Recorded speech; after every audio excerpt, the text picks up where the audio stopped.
We are live.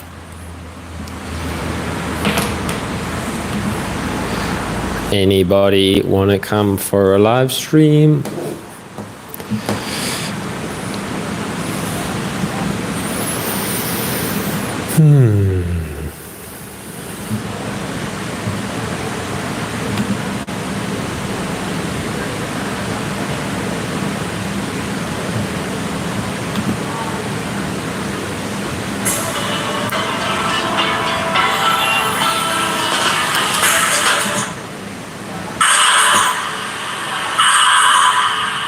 Hello?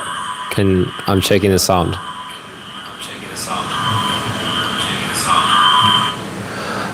If anybody's there, just let me know what the sound's like. I've got my fan on in the background and my door open on a really noisy street, so there's a couple of things that might be a little noisy.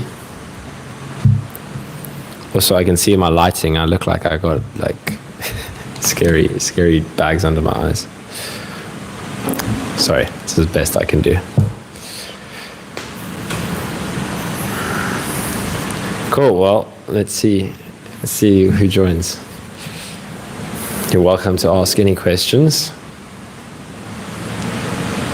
And I will try to share my perspective. It's important, I can't always give somebody a satisfying answer. Often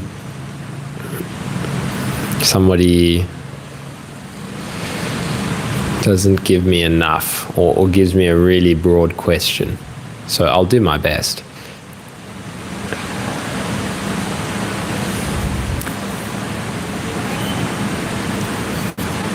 And I will always answer in the context of my own experience. That's all I can really answer from.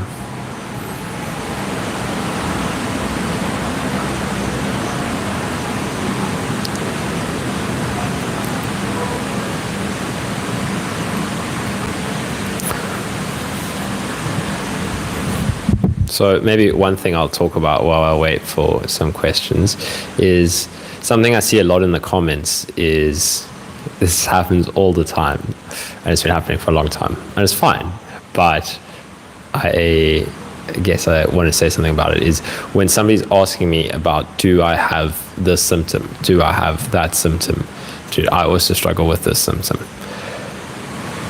I'm tend to not going to answer those comments because I try to address that in all my videos. In my videos, I'll say in my most recent video, I said, don't fall for the mind saying, but my symptom's different, this symptom's different, that symptom's different. I'm not talking about this is how you get rid of this symptom and this is how you get rid of that symptom. I'm talking about the broader suffering that happens as a result of the mind trying to solve all of these problems, right? Trying to control all of your sensations. So just look at how you're labeling your symptoms as a problem, right? Clinging as to this is my specific symptom. What would that experience be if it was no longer a symptom? What if you didn't look at it that way anymore?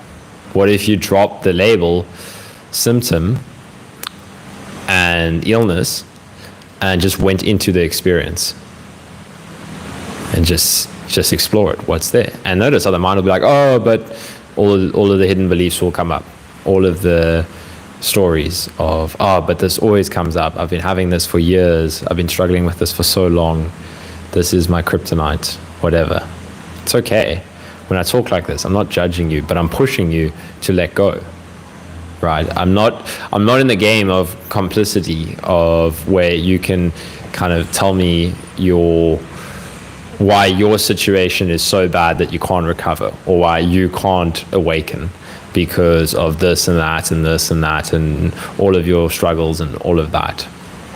I have compassion for you. I went through immense challenge myself, and what I want to do is I want to help you get out of that, and how I'm going to do that is to point you to let go of that, not to say, yeah, it's okay, your story is too tough for you to recover. Your story is too difficult.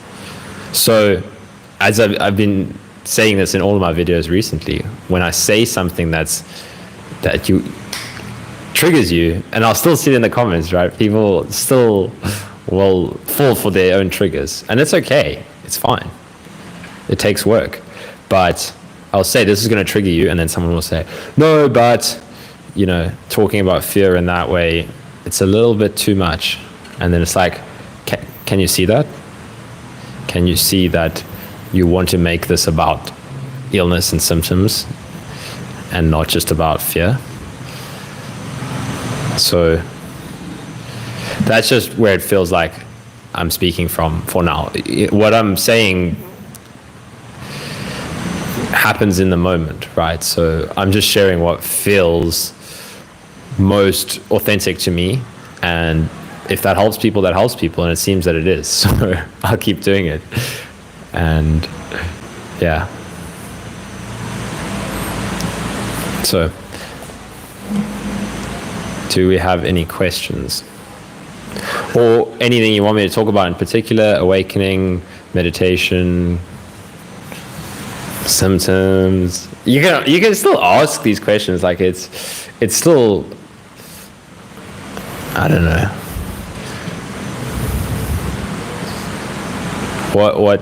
What pharmaceutical? Do you think pharmaceutical can help to get over fear? It would help. Yeah, I don't know what you mean.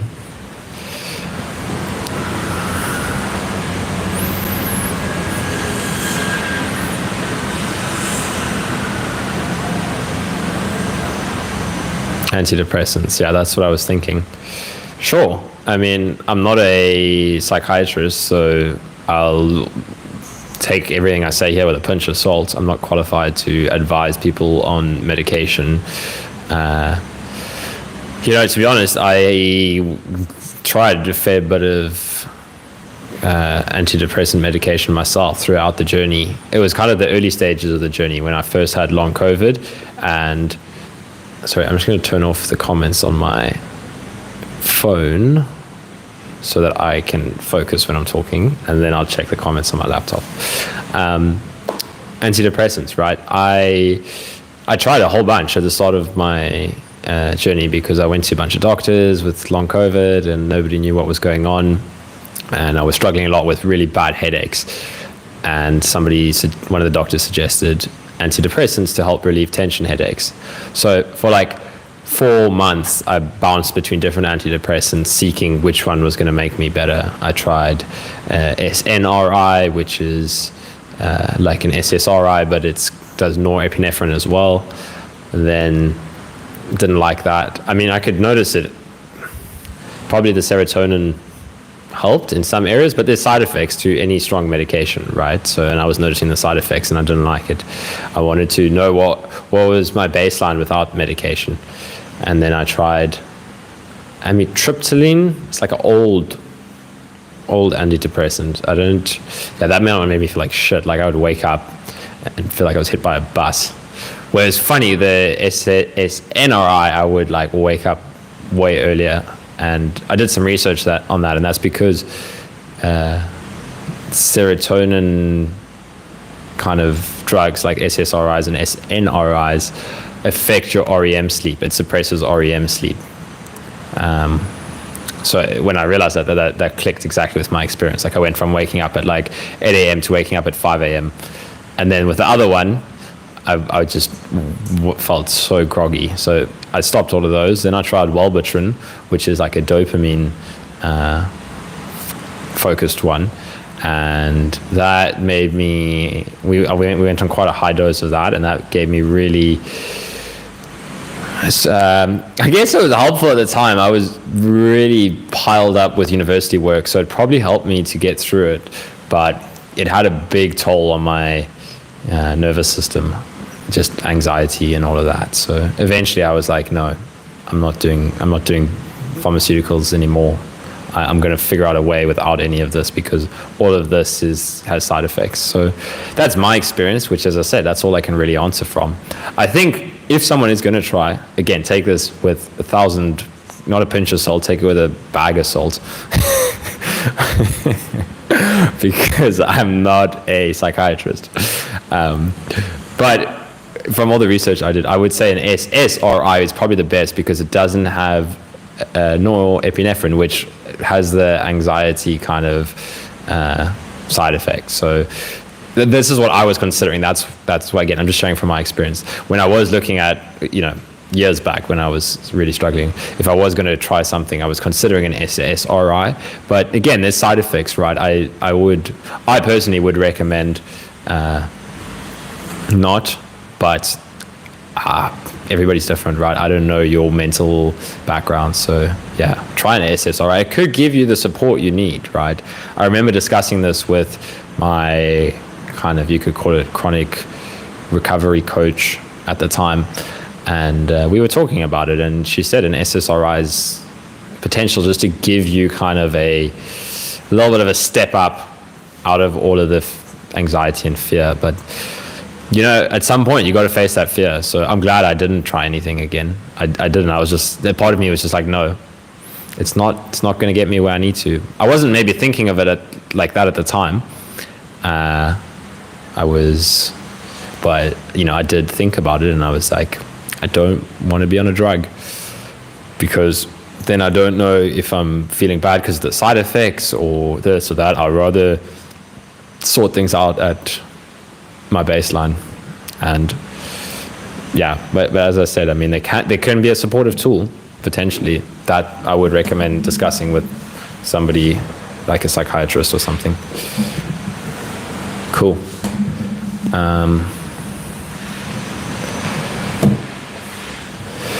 Nothing to Find. That's a cool name. I like that. Nothing to find. What's there to find? I appreciate your strategy of meditation, mindfulness, and facing one's fears, Kyle. Awesome.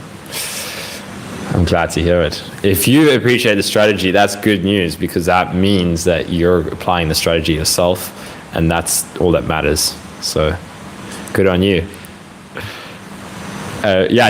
Someone just let me know if the sound is good, because I can close my balcony door if it's too noisy, or I can switch off my fan, because I don't know how much background sound there is. So I would appreciate it if one of you could let me know. Cass was here last time. Hey Kyle, so I do a half-hour morning, half-hour before bed meditation. I like the sound of that. And during the day, small 5 to 10 minutes because of flare-ups related to a bunch of stuff like POTS. That's brilliant. I love it. It's like doing some activity and then it gets quite overwhelming very quickly. I find it difficult to pace. Any advice? I mean, on what specifically? Your approach sounds good. Half meditation in the morning, meditation in the evening, little ones during the day. Just keep touching in, right? And doing some activity, and it will get overwhelming quickly. But yeah, if you could let me know specifically what's catching you, because I think it's dark, because on the last stream as well, you've got a good approach here. You were talking about the emotion work, I think. Yeah, just if you have any questions specifically, but everything you're saying sounds good. Wid, hey, did you just meditate every time you felt tired symptoms, or did you make it a daily habit despite how you feel? That's a good question. Do you think someone can fully recover with meditation while working full time? Well, what I really like what you asked there is, did you make it a daily habit despite how you feel? And I think that's a really good tactic, because it's very easy to try to do meditation based on how we're feeling, right? Okay, today I'll do meditation because I'm feeling good, and today I'll do meditation, or today I'll not do meditation because I'm feeling too much resistance. But what worked for me was, committing to daily meditation, morning, evening, and middle of the day, like decent amounts. And I lengthened that until I was doing like an hour sits. I could do an hour in the morning, an hour in the evening, half an hour in the day. And I was supplementing that with good pointers from Angelo's channel, Simply Always Awake, like doing meditation and then using Angelo's inquiry pointers, his awakening pointers, to do self-inquiry along with the concentration meditation I was doing. That was powerful, because I would go deep with concentration, and then Angela would point me deeper. But what I wanted to point out in your question is, yeah, I really like the idea of committing to meditating daily, regardless of what the mind says when it comes to meditation time. Right? So if you say, okay, this is how I did it. I wake up, I go for a cold shower to help me wake up and get into the body. Otherwise, you can wake up and I can be groggy and in my head and like half asleep when I'm meditating. So I'd wake up, have a cold shower, and then go meditate. And then some days, the resistance would come up. And then it would be like, oh, do I want to meditate for an hour today? And that commitment of like, I'm going to meditate every single day, regardless. It makes your life so much simpler, because the mind wants to overcomplicate it. The mind wants to have a decision to make. The mind wants to have a story of, well, now we come into meditation time. Should I meditate? Shouldn't I meditate? If you know you're going to meditate regardless of what the mind is saying, then you don't need to. Then you can just see those thoughts so clearly. It's like, right, well, I'm going to meditate, so regardless of the mind. So I think that answers your question. Do you think someone can fully recover with meditation while working full time? Yeah, for sure. I mean, it's a broad question, because I don't know, what your baseline is, what your work is. I think it's possible for anybody to recover, but I don't know, what your work is. So that's where I say, take what I'm saying and apply it to yourself, fill in for yourself.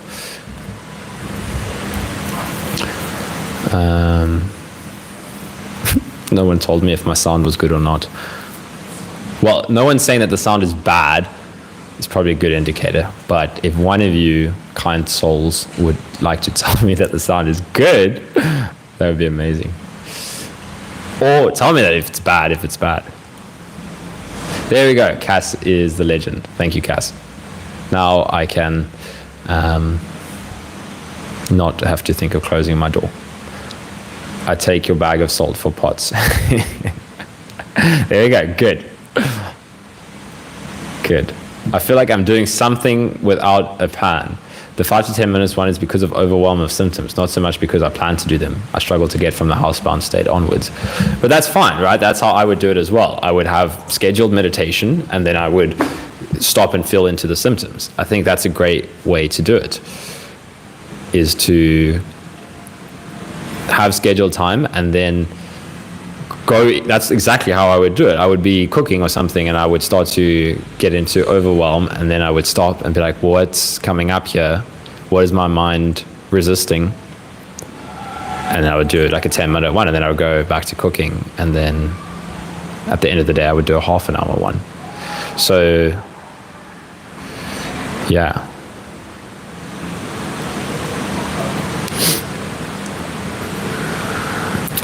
Machiavelli, what did you do whenever your symptoms flared up, like when you're going out for a walk or struggle to get out of bed? I guess this is what I talk about a lot, is meditation, feeling into the symptoms. You take any one of my videos where I talk about going into what's here with love and acceptance, that's what I would do. So, and I've said in my recent videos a fair bit about finding a way to get myself into a nicer environment. I eventually started doing this where I would drive myself into nature, and I would sit in nature, and then that would help me to feel more into the present moment and less into the mind. Just like, can I become present with this beautiful scenery, with that horizon, with that mountain, with those trees? And what was really helpful was, sorry, I'm getting distracted by the, the comments. What was really helpful was listening to guided compassionate meditations, right? So I've spoken about the Waking Up app. I would use the compassionate awareness meditations, Jayasara's meditations, Jitendriya's meditations, and I would just lie down and surrender. And surrender, right? So I would have those days where I felt overwhelmed. Let me just see, flare up, you're going out for a walk or struggle to get out of bed, and then just let yourself rest sometimes, right? It's like there's not a one technique that I'll always recommend, because I didn't do it like that. So it's difficult for me to say exactly what you should do in the situation, but sometimes I would just rest, and then sometimes I would go into nature, and sometimes I would have a cold shower, and sometimes I would do a yoga nidra, and sometimes I would do some stretching. So find what works for you. But yeah, listening to compassionate guided meditations would help me to let go into the struggle of what I was avoiding.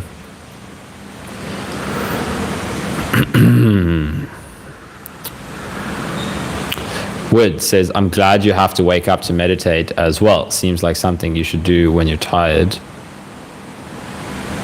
but it's not. Yeah, I mean, I was, I feel it's quite helpful to be alert for meditation. So I was specifically meditating a lot based on the Mind Illuminated approach, which is like a concentration meditation. So they had a lot of good tips on dealing with dullness, right? When the mind goes into this, I think they call it like hypnagogic. Someone correct me, please. It's like half, when you're like, your thoughts kind of turn like dream-like, but you're still awake. I know the words like hypnagogic or hypagogic. I'm really bossed about. I have faith that somebody watching knows this, because last time somebody saved me there. So I'm going to keep an eye out here if someone knows it. But basically, that's like when your mind's going into dullness, right? You're not clearly noticing a thought. You're not clearly noticing the breath sensations. And then there was tips for that, right? Start to breathe heavier just for a while to wake your mind up. Stand up, go splash your face. Because yeah, it was something I would deal with, the mind slipping into dullness. And you want to have this alert approach. So yeah, I mean, I really recommend that book for anybody that wants to be committed to daily meditation. It's also got good tips for how to be committed to a daily practice, which was kind of what Wood asked as well. So maybe check out that book. But yeah, kind of combating dullness is an important part of meditation. Sure, sometimes we can take a nap if we feel like we're just falling asleep, but if you want to, go deeper, then combat the dullness. Cass says again, not a question. I guess I look for advice on expanding activities. How did you do that from a housebound state? Well, it's kind of like what you're doing, right? I was doing enough meditation, but as I said, when I really got the grasp of good meditation, like I used the Mind Illuminated approach, and I reduced the mind wandering a lot, and was able to stay with the breath and really go into the physical sensations. And with that, then I would push and I would have flare-ups, and then I would do the same approach that you were doing. Then I would deal with what would come up, and then I would grow the boundaries a little bit more, and then I would deal with what would come up. But what really has to, like, the balance is having a practice like meditation to be able to deal with what comes up, but at the same time you have to be willing to go into the unknown of not knowing what's going to happen, right? I did that. I would just go on a walk and my mind would be like, oh, I don't know if I'm ready for this is going to be too much. And sometimes it was a flare-up. But the massive fear that the mind has of like ending up in a severe CFS state or something like that, that is not like here's the thing. If you're somebody that's not willing to feel into the discomfort, then sure, pushing yourself and then ending up in that severe state is going to be too much, or it's going to feel like the worst possible thing happened to you. But I'm more talking to somebody that is taking on this approach, right? They realize that they have to kind of push their boundaries a little bit. They have to be open to the sensations that come up. And then from that place, it doesn't matter if you push your boundaries and you have a flare-up, because that flare-up is exactly what you need to progress, right? This is how I did it. This is what I started doing, is I started looking at symptoms as my best friend, right? I'm being deadly serious here. When the symptoms would come up, I would really remind myself every single time. I was like, this is exactly what I need. I need to work with these symptoms. The only way I'm going to recover is every time these symptoms come to the surface, I need to meet them with love. I need to create space for them. So then I would push my boundaries, and then I would deal with the symptoms. And it's something like that, right? So going into tasks that you don't know what's going to happen, right? Again, I would say start small. Don't go for a 5K run if you can't walk out the house, but do something that might trigger a small flare-up, and then really shift your perspective on the symptoms. See when the mind is saying, oh no, the symptoms are here, I've done too much, it was a mistake, I've messed up. And see, that's the old mind road. You can go down that mind road, but that's not the way out, right? You need to allow, you're not going to go to war with that mind road, but you want to see, that's a way to get away from what's coming up right now. Why would I believe those thoughts? Because I'm afraid of what I'm feeling. So I would use brain retraining techniques and a lot of compassionate meditation to meet whatever came up with love. Meet the fear with love. Again, that's what I'm saying. It's not about like, often when I say brain retraining, last time I said it on Reddit, which obviously you're going to get the worst responses on there.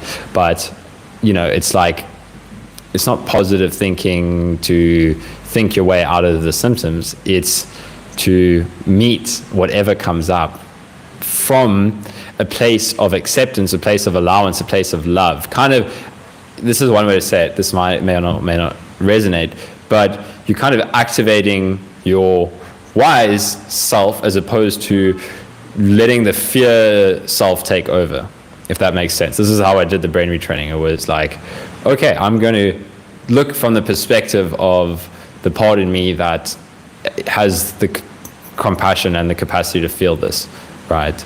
Step into the shoes of the wise self and say, it's okay. This can be here. It's okay, fear self. It's okay, fear.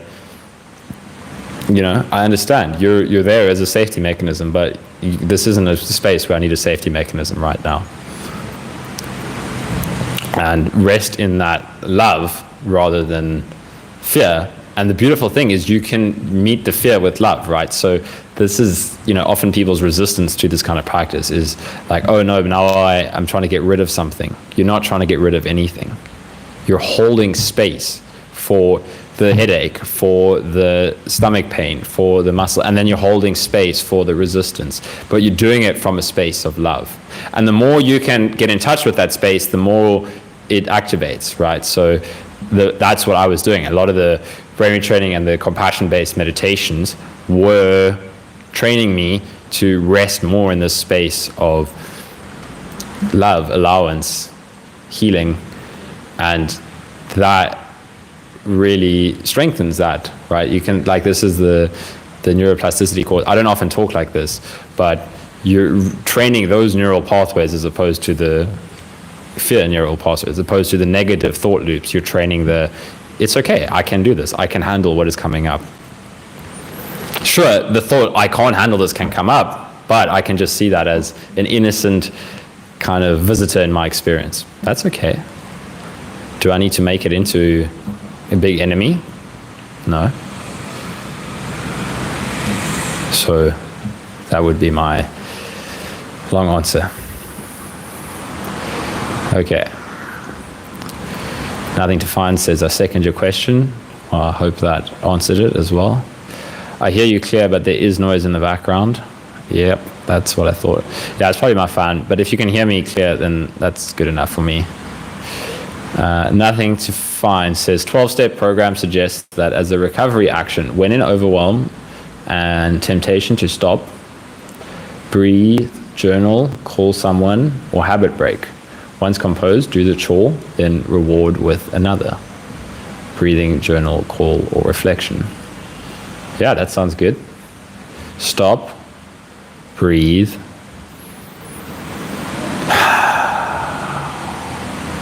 journal. Journaling, I did a lot of. Call, I didn't do a lot of that. Yeah, that's good. I like it. Alrighty. Kyle, when you started your meditation journey, did you still apply other stuff like diet, supplements, or medication, or did you drop all that? When I started my meditation journey, that was in the midst of all of that, right? So I started meditation using Sam Harris's Waking Up app at the same time that I was trying really strict low histamine diets to combat mast cell activation syndrome. And supplements, I was taking a shitload of supplements, like 10 pills each night. But that was like just my real introduction to meditation, right? That's where I was like first learning what it even meant to stop and observe a thought. But yeah, then I carried on meditating a little bit here, a little bit there, a little bit here, a little bit there, a little bit more, a little bit more. And just, yeah, then I started dropping those things. Less focus on supplements. For me, letting go of diet was important because I was on too strict a diet, right? So maybe for someone, it's just about coming into balance, right? There's no need for this serious, strict, fear-based approach. Just have an intuitive approach to diet, right? Be chilled with yourself. Don't force yourself to eat like eat the things you don't want to. But yeah, so be chilled. Like some days you might have something and maybe that doesn't do your stomach very good. Like eat healthy, but yeah, don't have this strict totalitarian approach to diets. That was what is important for me. So, I wasn't eating 1,000,001 things because it had histamine in it. So things like avocados, yogurt, tomatoes, bananas, peanut butter, all of these things I started to introduce because I was like, wait, I really like these foods. I haven't had them for like a year and I know it's not like it's a bag of sugar or whatever. So yeah. And supplements, yeah, I pretty much stopped all of that, right? I play around with supplements, but I find meditation way more powerful, right? Like I sometimes take L-theanine, but that really does nothing for me. I tried magnesium, glycinate. Like way back, I tried 1,000,000 supplements, but now the only two that I really noticed were like magnesium and L-theanine, but even those two, I've got nothing against it, right? If I had more money, because I'm also like supplements are expensive, right? Maybe I would buy supplements just for fun, right? To like play with, like, oh, what is rhodiola root or that? How does that make me feel? Or use it for like a performance enhancer or something like that. Like I use caffeine. I play around a lot with caffeine. And I use it for meditation, for fun sometimes. I didn't use caffeine for 2 years while I was recovering before anybody says, oh, I can't use caffeine. How could you drink caffeine? I can drink caffeine now. But yeah, I play around with caffeine as a performance enhancer because, yeah, why not?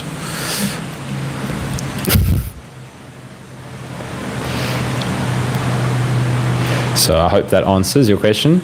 Do you think maintaining elevated emotions is key to recovery? That's a good question because, I would say yes.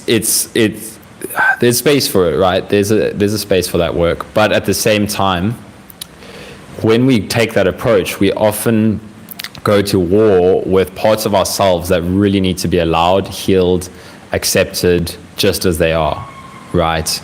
All the fear, all the shame, all the guilt. I don't try to get away from that with positive emotions. I use kind of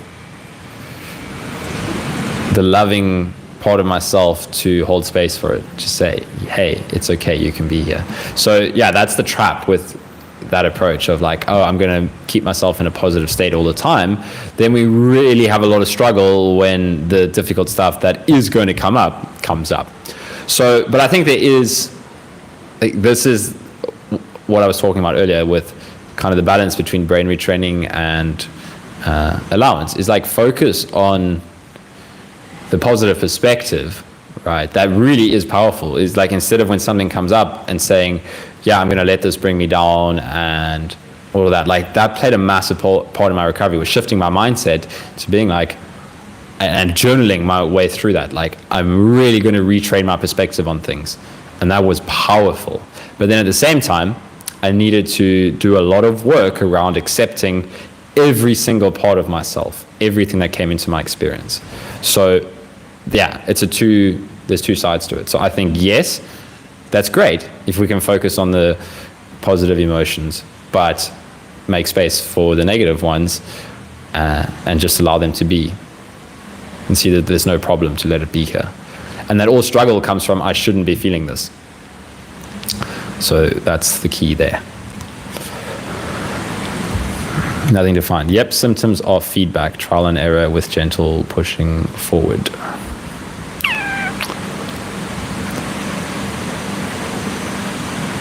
Yeah.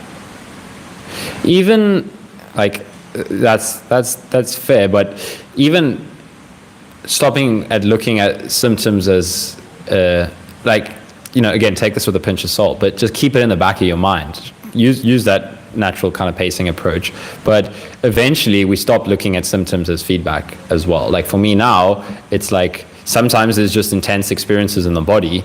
And if I don't stop and reference that as, oh, that's feedback that, you know, I need to stop, I just feel into it. I just let the intensity, I move the body. I use dance and intuitive movement to just, if I feel there's intensity in the body, I feel into it and move the body with it. But yeah, that's one thing I would maybe point to, is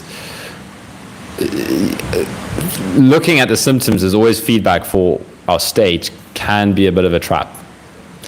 Eventually you want to drop that. I can understand that approach. I can totally understand that approach.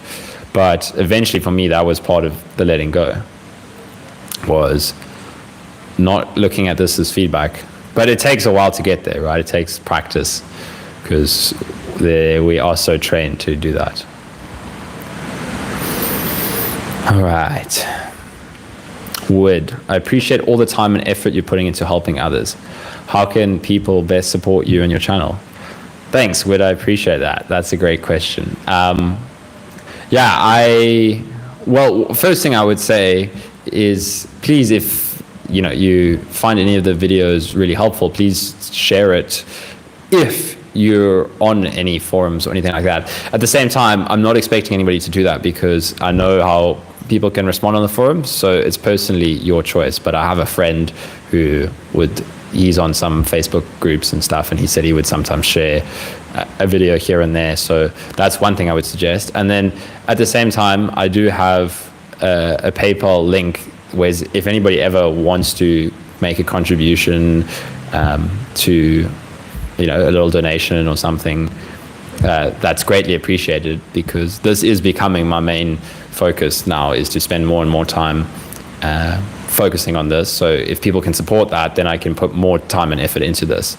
So another thing that I'm probably going to do, I haven't done all the logistics yet, but I'm going to probably start like a YouTube members thing, and I have some additional things there, like maybe a guided meditation group or Zoom meetings or something like that. I haven't sorted out the logistics, but that's going to be important for me to be able to keep doing this work, is to have some form of income. Yeah. So that I haven't set that up yet. So in the meantime, probably the PayPal donations, but that is in the future plans, is to do memberships where I do some stuff, and then anybody that likes the channel and wants to support it, there'll be different tiers, and then you can decide how much you want to contribute, and then there will be like some perks, like maybe a weekly guided meditation group or something like that. So I need to commit to sorting out the logistics of that. But thank you for asking that question, Wood. Actually, I appreciate that.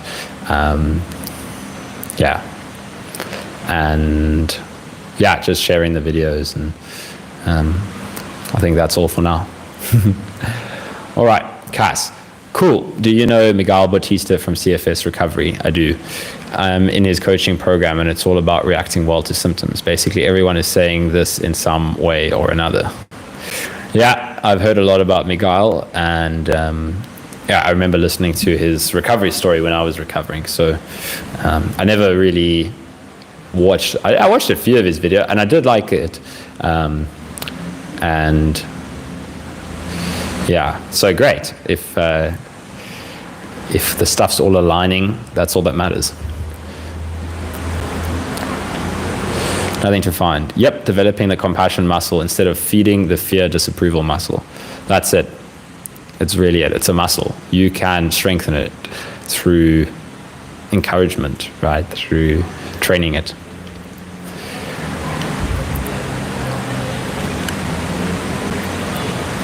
German side, good evening. Cass says, let me see if I can sort out a better system here.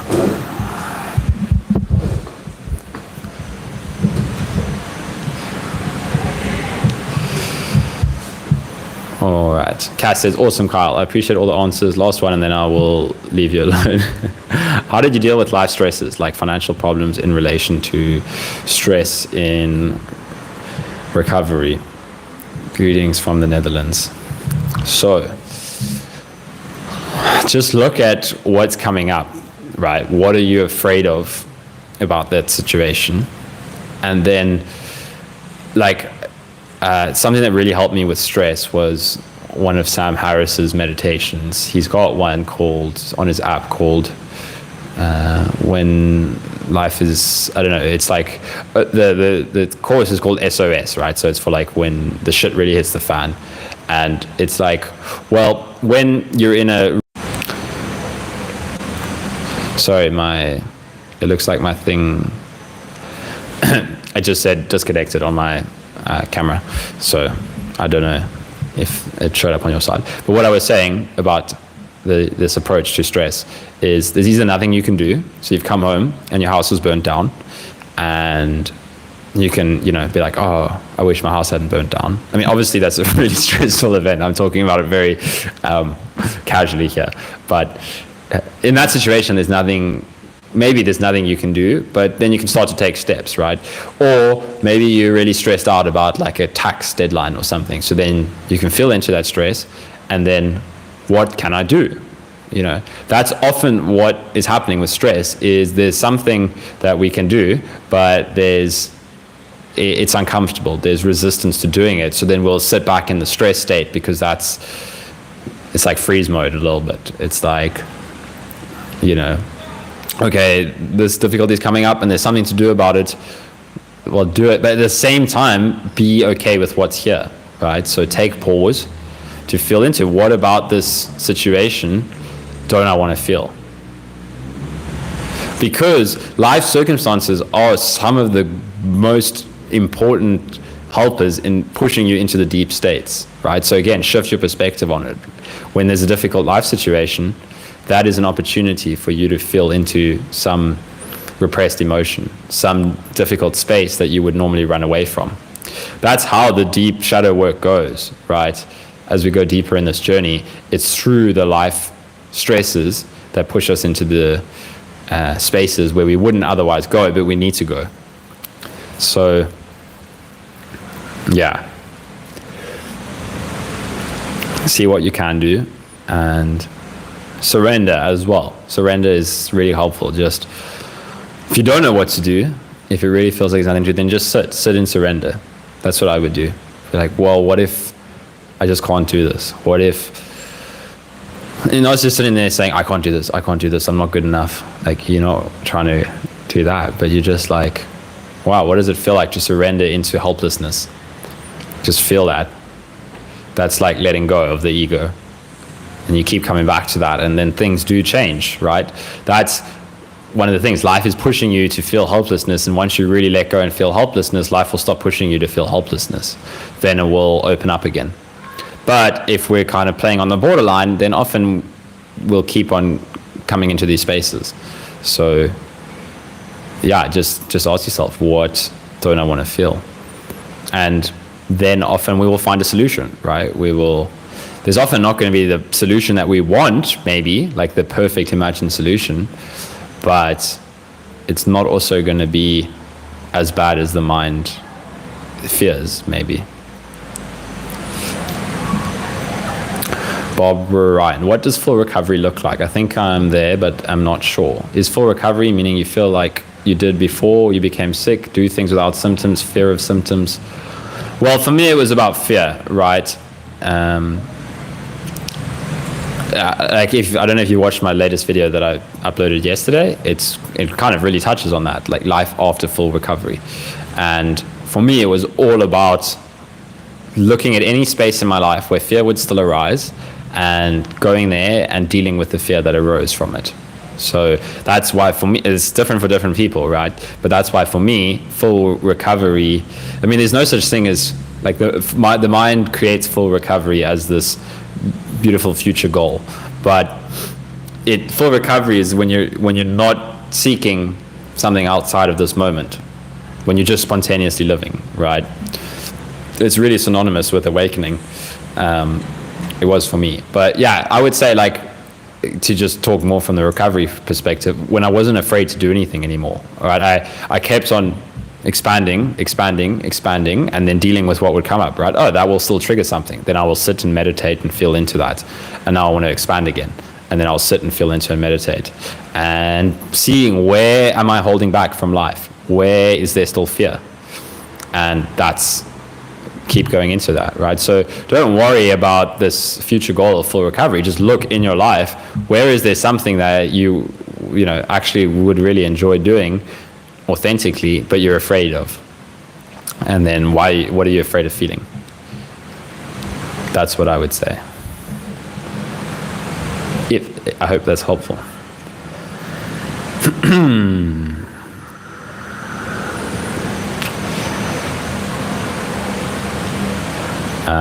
I'm going to get a glass of water. I'll be back.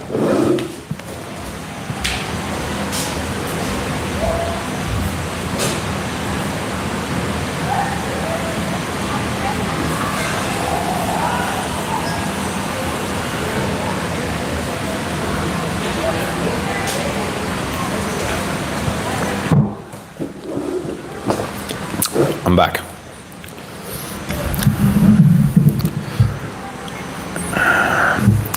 Thank you so much for your great support. One of your videos was the main reason for my first mind shift, from Barbara also. You're welcome, Barbara. Thank you for your questions. Man, something about this. Wait, I know why. Okay. The questions were too far away from my camera. Ooh, that lighting's nice. So I kept on having to look so far away from my camera. I was like looking there and then there. Now I can go. It's better. All right. Barbara says, thank you very much for your great support. One of your videos was the main reason for my first mind shift. Amazing. That's what the videos are for. So it's beautiful to hear they're working. Paolo. Welcome, Paolo. Would you have hold to your approach if you hadn't gotten better? My journey with ME CFS started in 2017. I thought I am on the right track a lot of times, always followed by big crashes. I'm not sure what the question is. If you could maybe clarify that. Would you have hold to your approach? Told? I mean, the only reason I'm sharing all of this is because it worked for me. It was one of the things that was important for me on this recovery. Was there was a time where I knew exactly what I needed to do, but I hadn't fully done it yet, right? And a part of me wanted to share that with people. It was like, this is what you need to do to recover, but I was still stuck with symptoms, right? I was still struggling. So I was like, that's a distraction.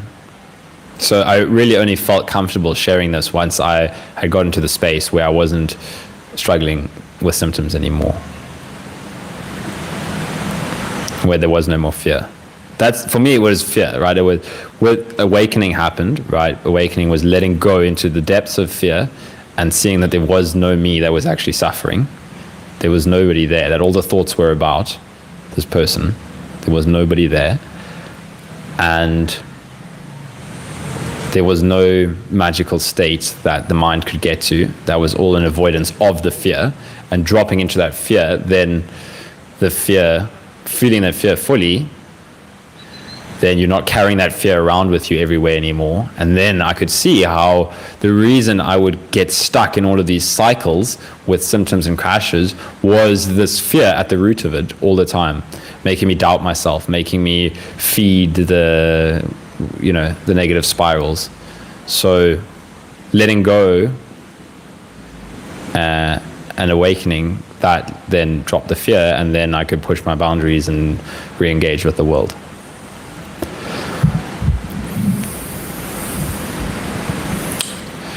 Cool. Machiavelli, what gave you the inspiration to do what you did to recover? That's a cool question. I like that. I had a lot of good inspiration. My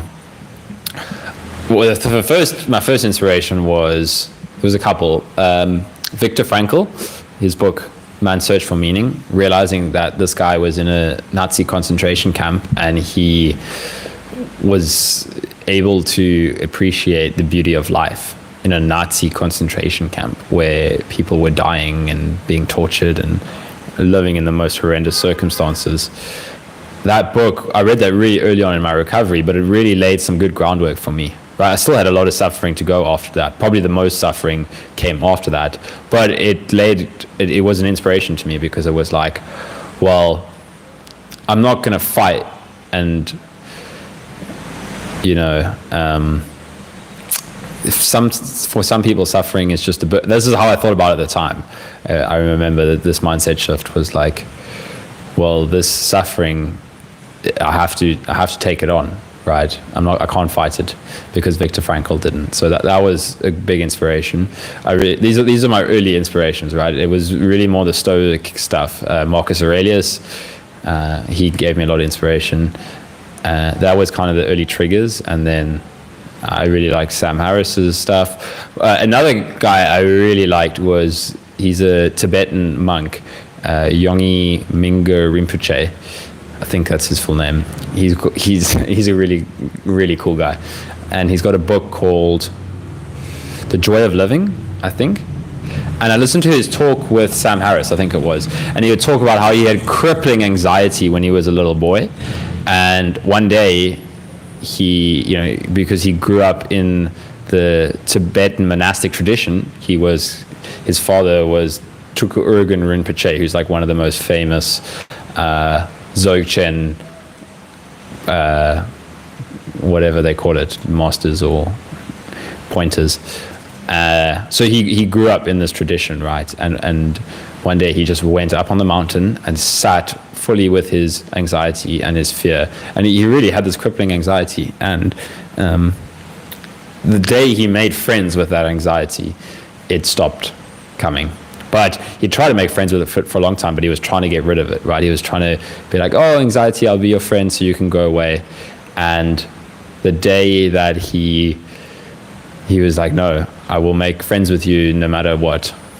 That was a big inspiration to me, because I remember listening to that and being like, that's exactly what I need to do. So all these little things, right? Listening to these people really resonated with me, and I was like, that's where I need to go. And then, later on, my biggest inspiration was Angelo DeLillo. He's an amazing guy. He's just a compassionate force in the world, really, with no self whatsoever. Just, great guy. Trying to think, what was some other big inspiration? Yeah, and then all the people that recovered on Red and Eagle's channel, they inspired me a lot. That was really powerful. I remember listening to, I think it was Vera. I watched the Severe MECFS playlist first, because that was my story, right? I was like, no, I've got PEM, so I can't recover. All these long COVID stories, I've got severe MECFS, so I can't recover, right? And then I saw this Severe MECFS recovery playlist, and that dropped, right? I was like, well, they can recover. And it was such a relief. It was like, wow, okay, that's not a place to escape to anymore. So eventually I stopped watching those as I got to my own kind of recovery place. But those were inspirational for me, like that Vera's one, Daniel van Loosbroek, Miguel. their stories played a role for me, for sure.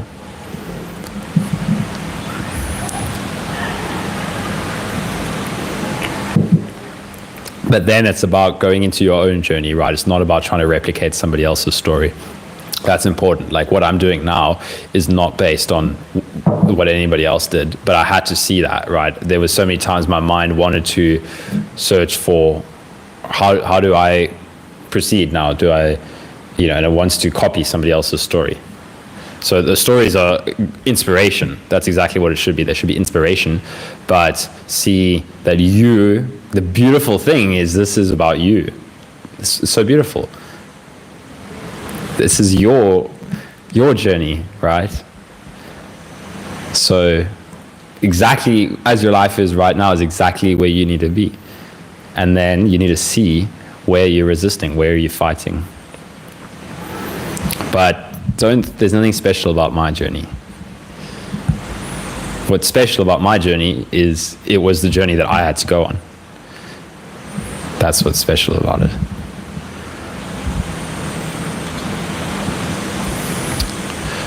Thanks for your work. You're welcome, Paulo.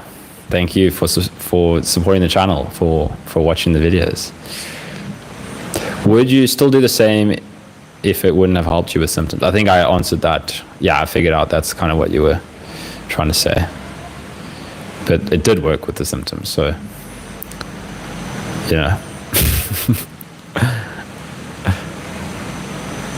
Oh, Cass is back. It's okay, Cass. I'm still here, so you're allowed to ask me questions, right? When you started the meditation practice, did you ever still doubt that approach afterwards? For sure. Absolutely. Doubt is like the biggest challenge on this whole journey, right?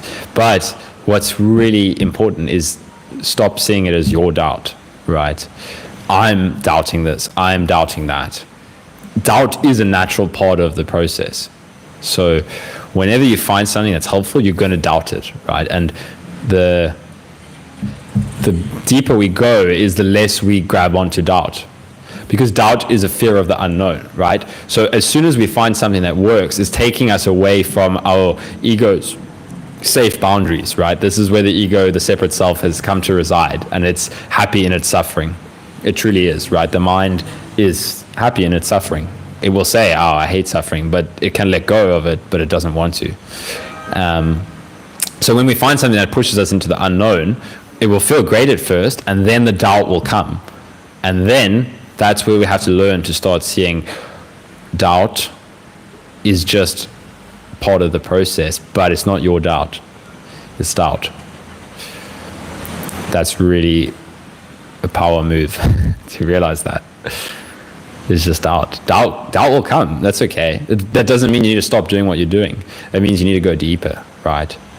So that's kind of what I say with, like, when someone's saying that, you push yourself and then the symptoms are feedback.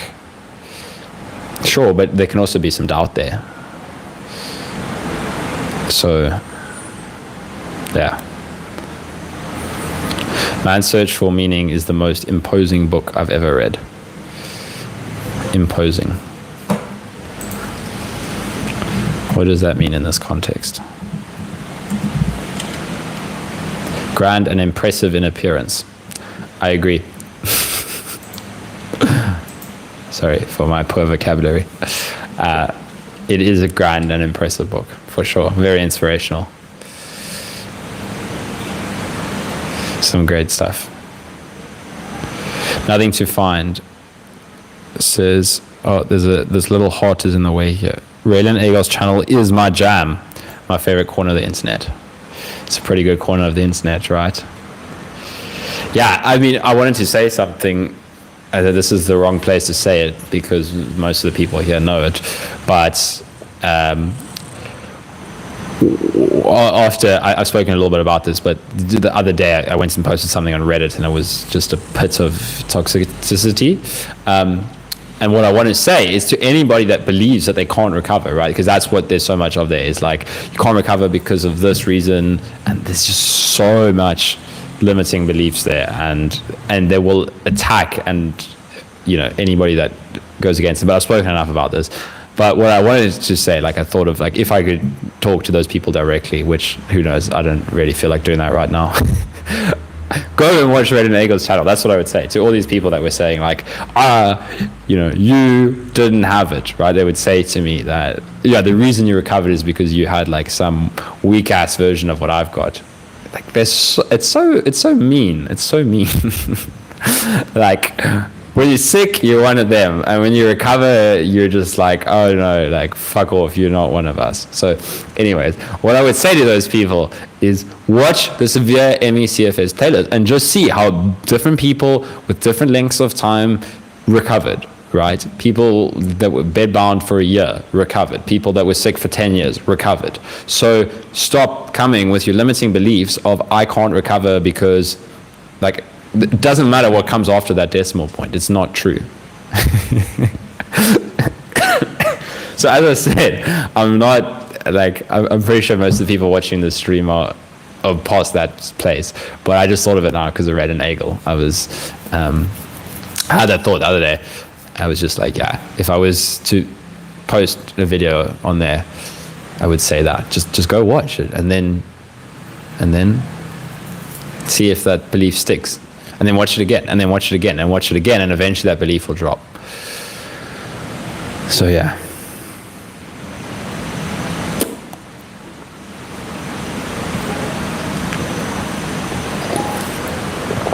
Vlox, welcome back, Vlox. Nice to have you on, yeah. Hey Kyle, did you ever have a moment in your journey where your mind just became flooded with all kinds of random memories? There's so much clutter to it all in my experiences right now. Yeah, absolutely. That's really normal. So much weird stuff comes into your mind as you do this kind of deep work, right? So Angelo would talk about this a lot. Like when I would do one of his retreats were great because he would talk about all the kinds of things that can come up in your mind during retreat. And, it can be past memories. It can be memories that you don't even remember. It can just be random, like, experiences that don't even feel like yours. It can be crazy thoughts, right? As we kind of start to drop identities, all of this stuff comes to the surface, and you just let it happen. Like on retreats, I would have weird, crazy, vivid dreams, and I realized all of it was to do with emotion, right? It was like emotion would release in my sleep. I would have this dream that was crazy, and I would wake up with like pure anger. The contents of the dreams didn't matter, I realized, because it was just triggering anger, right? So it would be like somebody in my life did this horrible thing to me, and then I would wake up like my heart pounding with rage, and I'd be like, oh, this is some emotional release happening while I'm sleeping. It's quite crazy. So, that's maybe not quite what you were talking about, but it's the same kind of thing. You'll just have all this random stuff coming up, and just let it. Just see if the mind wants to make it into something. That's okay. You don't need to. But yeah, it's okay. It's completely okay. Whatever comes up. Really, it's completely okay, whatever comes up. That's end game for the mind. When it's completely okay for whatever comes up, that's end game for the mind. Because what's there to control in your experience anymore? That was end game for me. It was like, it's okay if whatever comes up. And I was like, what the fuck? All this time I was running from this, I was running from that, I was running from this. It took me a lot of letting go to get there, but one day that belief just really dropped, and it was like, it's okay for whatever to come up, and that's end game for the mind. Then there's still loads of work to do after that, but that's like the first big shift. So yeah. Cass, did you have health problems prior to long COVID that resolved through meditation? Well, I had a lot of anxiety that I was carrying without me through my life. That's what manifested into long COVID, basically. It was all this repressed trauma that I was carrying with me. And then with awakening, it was seeing how it was all to do with identifying with thoughts, believing I was my mind, and repressing emotion. And that has all kind of effects on the body. And I did have physical injuries that started to come up just before long COVID, right? That was the start of life forcing me down this path. Was I had to stop going to the gym before I even had COVID. my life was already pushing me away from where I was comfortable, right? I was a massive gym addict before this, and I got a shoulder injury and a knee injury at the same time. But they were also kind of like weird. It was just this pain building up, and I didn't know what to do. And I went to physios, and they weren't able to help me. And it was the buildup of this repressed emotional material. It starts to play out as pain in the nervous system, right? So that's one thing I can think of. And yeah, I mean, it's not like that's what made long COVID such a weird thing, was I was pretty healthy otherwise. But it doesn't matter for me, right, if somebody else has health issues beforehand. That's their journey, right? So again, don't try to copy and paste my journey on top. Yeah. Sherman said, I think the whole journey is all about to make us the best version of ourselves, isn't it? That's a pretty good way of putting it. I remember what came to me after watching, it was actually, I think, Vera's story on Ray Nagel, was I wrote a whole thing in my journal, like a 2-page essay on becoming my authentic self. And it was such a big shift for me, because this whole time I was trying to get back to my old life, right? I was trying to be the me that I used to be. I was like, I need to get back to studying. I need to get back to socializing, to partying, because that's who I am, isn't it? Isn't that who I am? And then I listened to a Recovery Story, and the girl, she was studying chemical engineering because that's where, she ended up because of her family and her good grades and whatnot. And then she recovered, and she didn't go back and study chemical engineering. Then she started exploring whatever she felt like, and it was this kind of recovery stuff or whatever, and it was just, and travel and all of this. And I was like, whoa, I thought I had to get back to my old life so I could get back to studying and going down my career path and going here and going there, and realizing that no, this was about finding my authenticity, finding who am I without all of the expectations of the world. And that's really what it has been, right? That even all of Awakening and all of that, it's as the small mind drops, the ego drops, then it makes space for just natural expression without fear. So, and then insights come along with it, but that's what happens as we go deeper, is there's just more space to be who you are. So the one thing with the best version of ourselves, it puts a lot of pressure on us, right? Don't be the best version of yourself. Just be who you want to be. Be the most fun version of yourself. That's what I would say. I don't try to be some amazingly perfect guy. I'm just doing what is more fun, and along with that, I'm a better version of myself, if that makes sense. But that definitely dropped away. It's trying to be the best version of myself. There's none of that anymore. There's no self. there's just the flow of life eventually. So the more you explore the best version of yourself, the more self drops away, and then it's just life happening, really. But you have to keep on looking at the self, right? So go look at who am I trying to become the best version of? That's what I would recommend. Self-inquiry, such a powerful technique. I don't talk about it a lot here, but I want to more. I don't talk about it enough. Who do I want to become the best version of?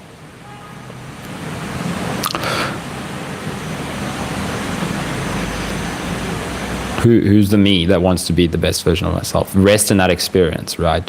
Don't look, this was a really helpful thing for me with self-inquiry, was don't look for no self. I did a lot of Sam Harris's stuff, and he talks a lot about no self, and it's true, that's the later realization, but that's not the early realization. The early realization is the experience of beingness without a thought. So look into that, and then everything just takes care of itself, right? Keep coming back into that. All right. Vlogs. Wow. Yeah, I didn't think about the dreams. That's definitely also occurring. Yeah, it's kind of funny in a way, all the random memories and thoughts that appear. The mind is vast and interesting. Yeah, for sure, dude. I totally agree. Yeah, it's really crazy. Like, as I said, on retreats, the stuff that would come to my mind. And it does happen now. Like, so much stuff from childhood just comes up. It's like things you would have completely forgotten about, and it's just a memory passing by, and it's just things releasing, really. And you don't even know how it's happening and what's actually going on, but as you undertake this process, things just release along the way. Yeah. And so many memories of the freedom of childhood, right? Like, oh wow, I forgot that's what it was like to live before I became so identified with the mind. And I wasn't able to remember those things when I was identified with the mind, but the deeper I've gone down this awakening path and the more things have let go, identity has fallen, the more you come back into the natural state of being, the more you have these memories of like, oh yeah, like I remember how enjoyable life was when I was like just 5 years old playing with my friends. It's like, but I would never have remembered that like 2 years ago. That was not on my mind at all. But it's like, wow, of course it's possible to live in just pure enjoyment, because I used to do that, but you forget it. But it's quite funny when those memories come back. It's like, wow, this whole my life is a problem thing, it's a load of bullshit. Or like, yeah, because that's what the mind thinks. My life is a problem or a series of problems that I need to solve. And it's not like that at all. Life is an opportunity to experience. But you have to be willing to experience all the textures, right? All the textures. So start with the texture that's here right now. What's the texture of life that you're resisting? What's actually going on in your experience if you stop referencing the thoughts saying, oh, I need to get rid of this, I need to get to this, I need to get rid of that. We miss over the whole fact of what's actually happening right now. So what texture are you resisting?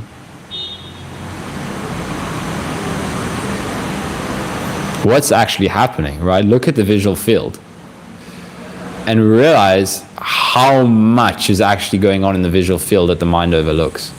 Look at all the colors. Look at all the lines and shapes.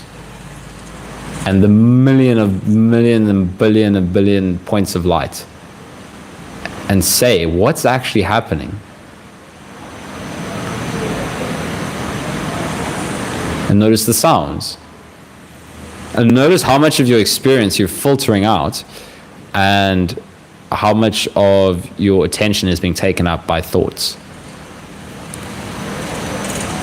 That's where suffering is, right? Is when we overlook the entirety of our experience and focus on what the mind is saying. And we believe that we are our thoughts. We believe the thought saying, I can't do this, I have no idea what he's saying. I wish I was also taking LSD right now so I could relate to this. If that's what the mind is saying, and we believe that thought, then our experience is very small. But it's just a thought, right? And meditation, that's why meditation is helpful, because it's a practice that allows us to really get some space from the thoughts, right? Because I can say this, right? I can say, look at your visual experience right now and just take it all in.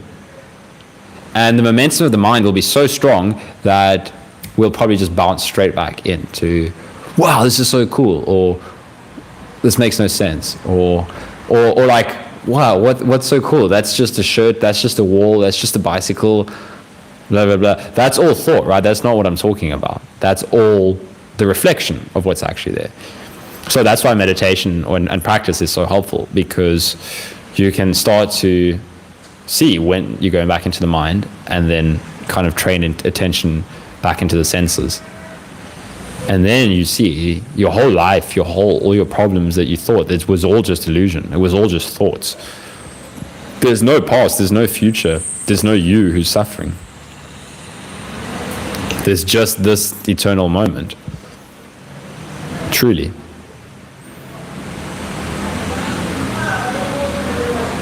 Bam, that's it. Stream over.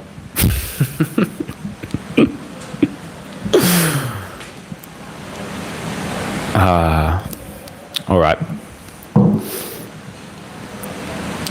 Born back. Hey, Welcome back. Thanks for your donation the other day. That was really kind. I appreciated that.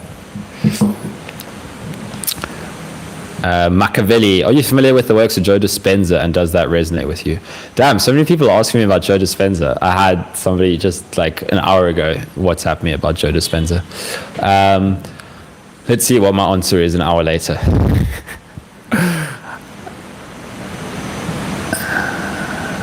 Yeah, look, the thing is, I think it was you that asked the same question earlier, Machiavelli. It's the same answer, right?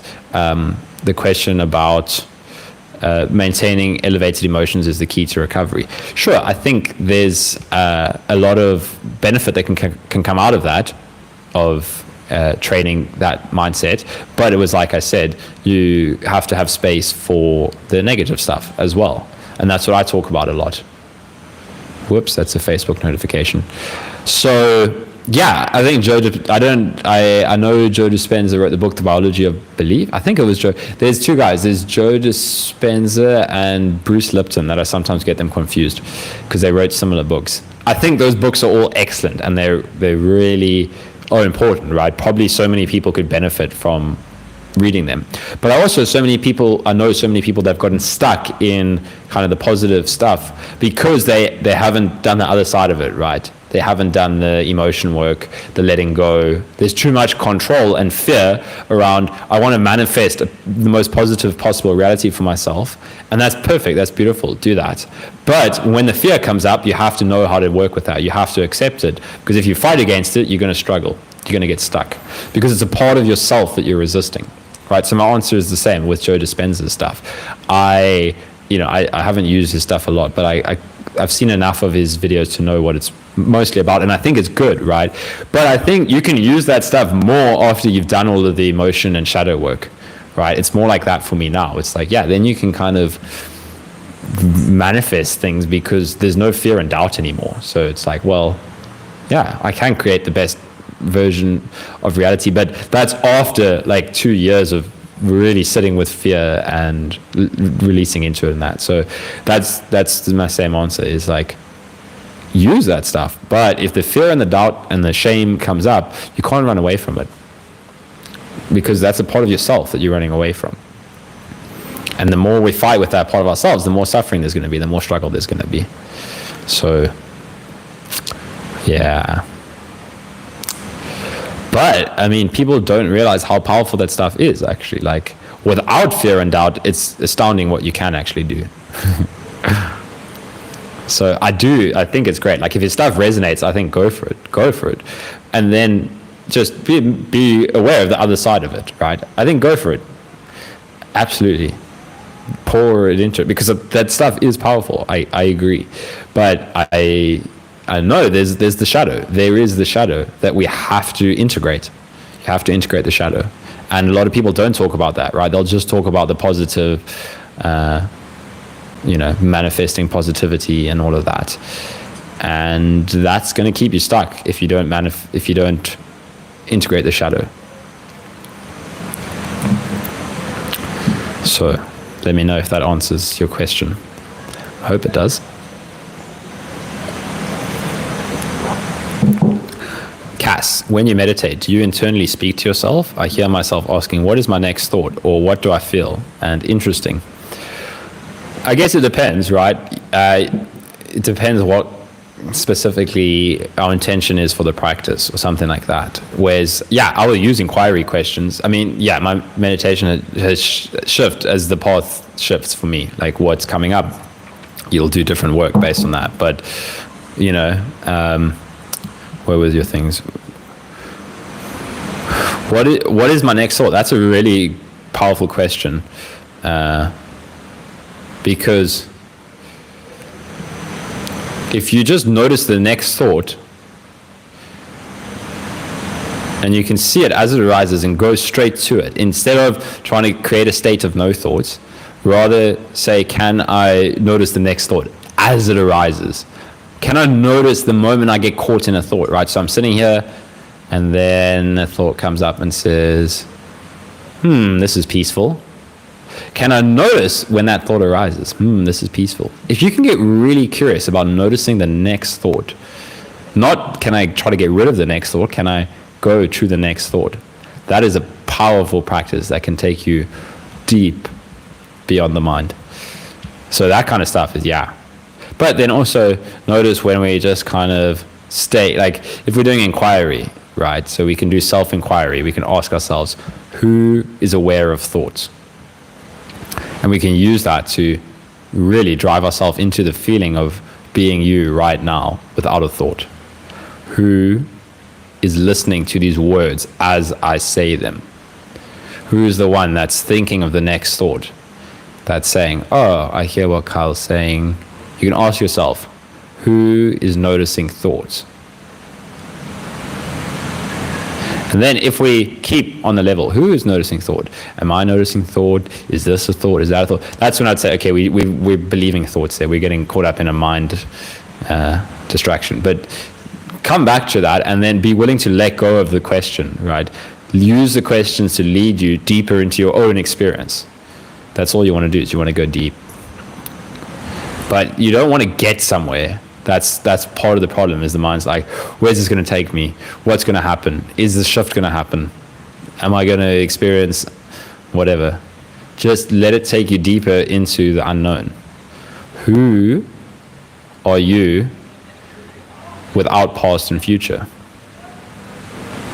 If right now you dropped all of the thoughts about what's happened before this moment, what you were doing that led you here, what's going to happen after this moment, where you're going to go in 5 minutes time, in 10 minutes time, in a day's time, in a week's time, where you were a minute ago, a day ago, a week ago. If you drop all of that, who are you right now as an experience? The experience without a thought. Right? These kind of questions, this is inquiry, right? This is the kind of thing you can sit with one of these questions and ask it and see where it takes you in your experience. And you will get caught up in thoughts, right? You will get lost in the mind. And then you come back to it. And if you keep doing this, if you do this for an hour a day for a month, your experience will shift incredibly, and you will, but the mind will fight it, right? The mind will say, oh, I'm going crazy, I can't, what's going on, who am I now, I shouldn't have done this. And you just keep going past the fear, past the doubt. So yeah, the reason I started talking about all of that, because inquiry like that can be really powerful, but you also want to be willing to let go of the question if you're going deeper into your experience. So yeah, I hope that resonates. And yeah, if you actually take up that investigation, it's really incredible. Bonback. Growing up in Northern Ireland, the threat of violence was always there, significant trauma. I'm wondering if the changes experienced in SA had any impact on you. That's a good question. To be honest, where I grew up,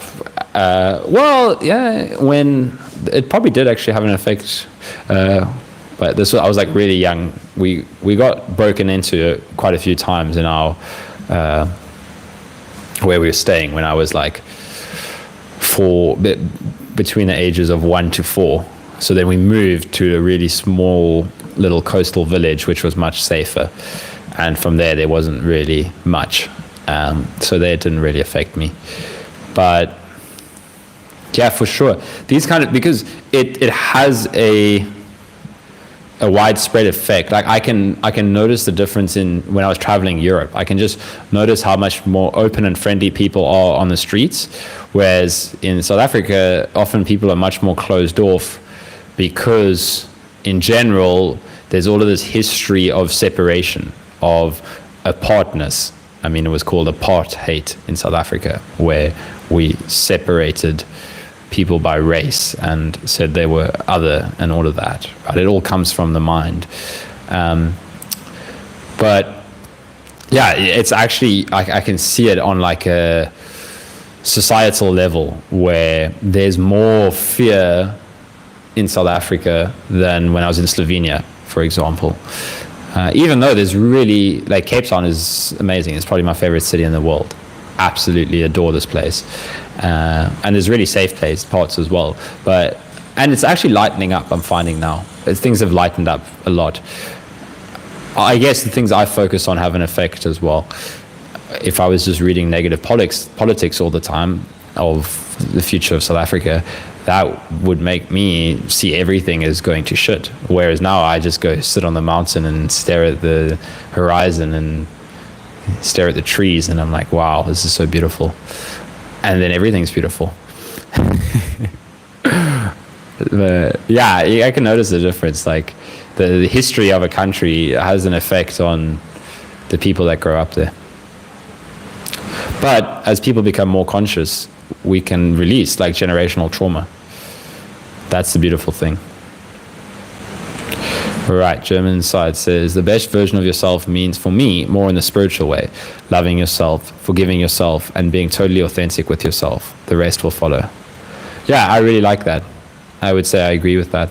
Absolutely. Yeah, you know, often it's like it's a linguistic thing, right? So like best for me might sound in an English speaking society, it's often got a lot of success connotations or something. But yeah, I can also see how it can be another way, like the wisest version of yourself. So I totally agree with what you're saying there. Yeah, becoming or giving more space for your loving self, your forgiving self, your authentic self. Absolutely. That's where it goes. So yeah, I'm with you there, man. Man, forgiveness is such a beautiful tool. I've been wanting to make a video on it. I might.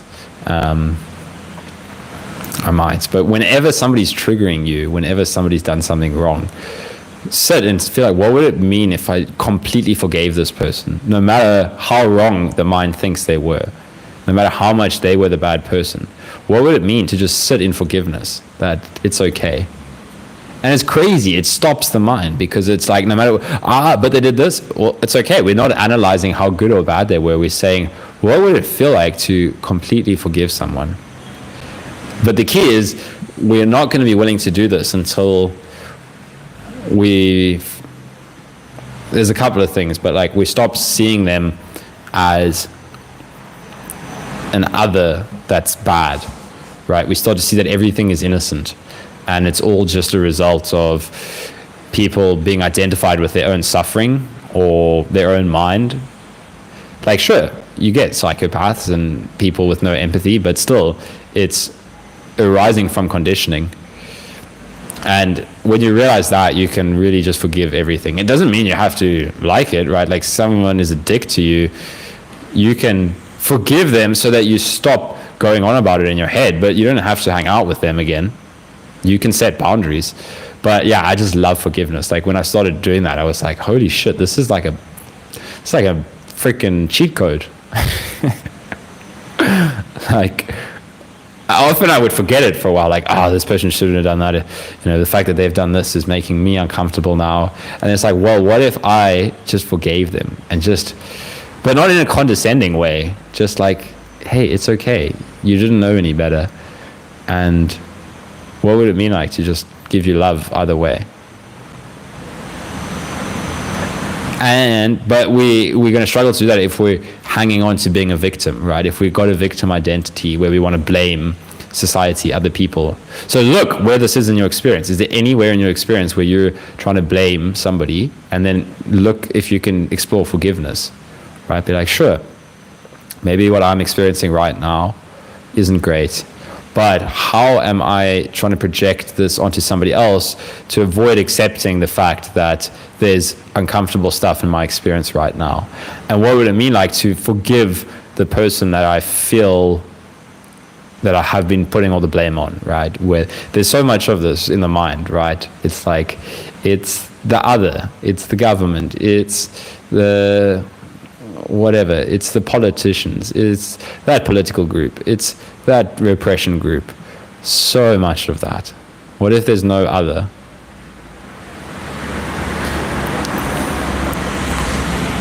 It's a relief. It's really a relief. Forgiveness is a gift to yourself. That's what I want to say. It's a gift to yourself. That's exactly what it is. Because you're keeping yourself in suffering by imagining somebody out there that needs to change. When you forgive them and let them be who they are, even if you don't like that, it's a release. You're the one that gets freed. And at the same time, you stop kind of perpetuating more negativity. So, highly recommend forgiveness. If it resonates. I hope it does, because damn, if more people express from a place of forgiveness, true forgiveness, there would be a lot less conflict. Barnbrack. Joe Dispenza is like healing on steroids. It's like fundamentalist healing. Works for a lot of folk. That's exactly what I mean, the idea of identity.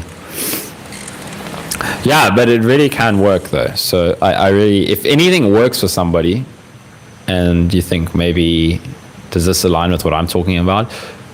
Trust what works for you, right? Everybody's going to find some slightly different way through this. So, yeah.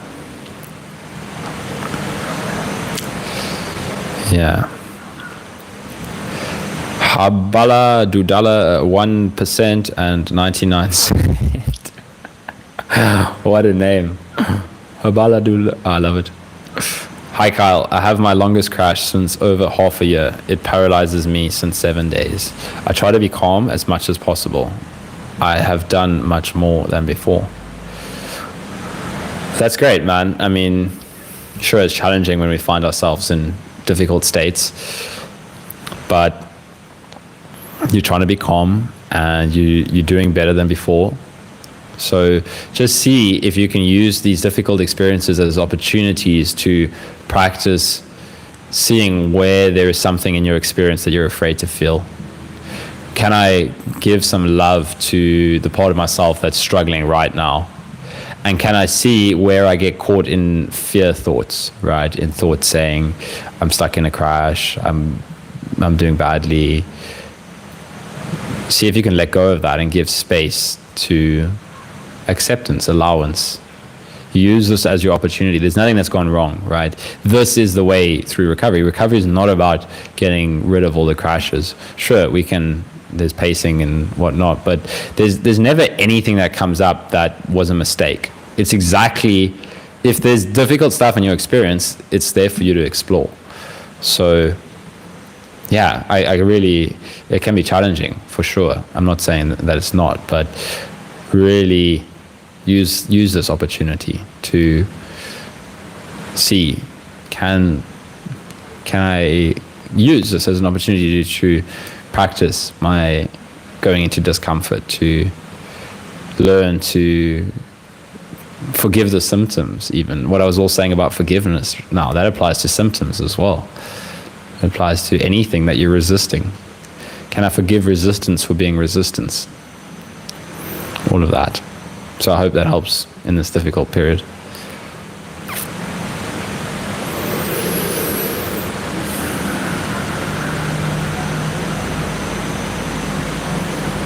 And it won't last forever. So that's why you use it as a teacher, because it won't last forever.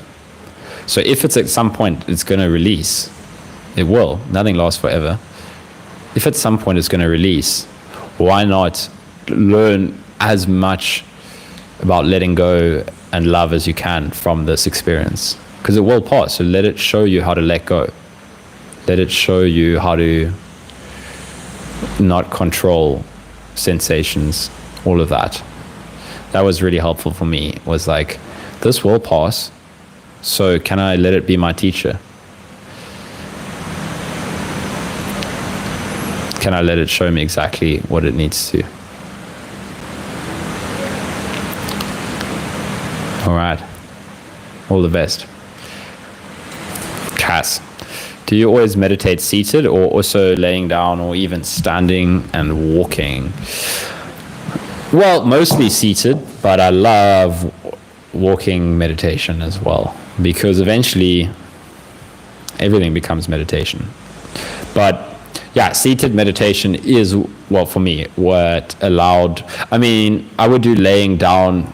Somebody asked earlier, like, what do you do when you're in a really bad crash? And I would just lay down and put on a compassionate meditation and see if I could just get a taste of what they were talking about. My mind wouldn't really follow, and that's absolutely fine, but I would just try to let go into what they were talking about. So, I mean, you could use mind meditations like that for anybody in a difficult state. That's what I try to make them for. But yeah, seated meditation is good for doing active inquiry and focusing the mind, and that's probably the best posture. And then, but I would do a lot of walking meditation, man. I love it because you can be out in nature, and I would do so much inquiring into the visual field, right? So what I was pointing to earlier in the stream, where I was like, what's actually happening in your visual experience? Where do you end and the visual field begins? Explore that, like really explore that without jumping back into the thoughts. Where do you, the perceiver of the visual field, where do you end and the experience of the visual field begins? Are they actually separate? Sure, it might feel like they are, but if we really explore this with a fine-tooth comb, maybe it's not.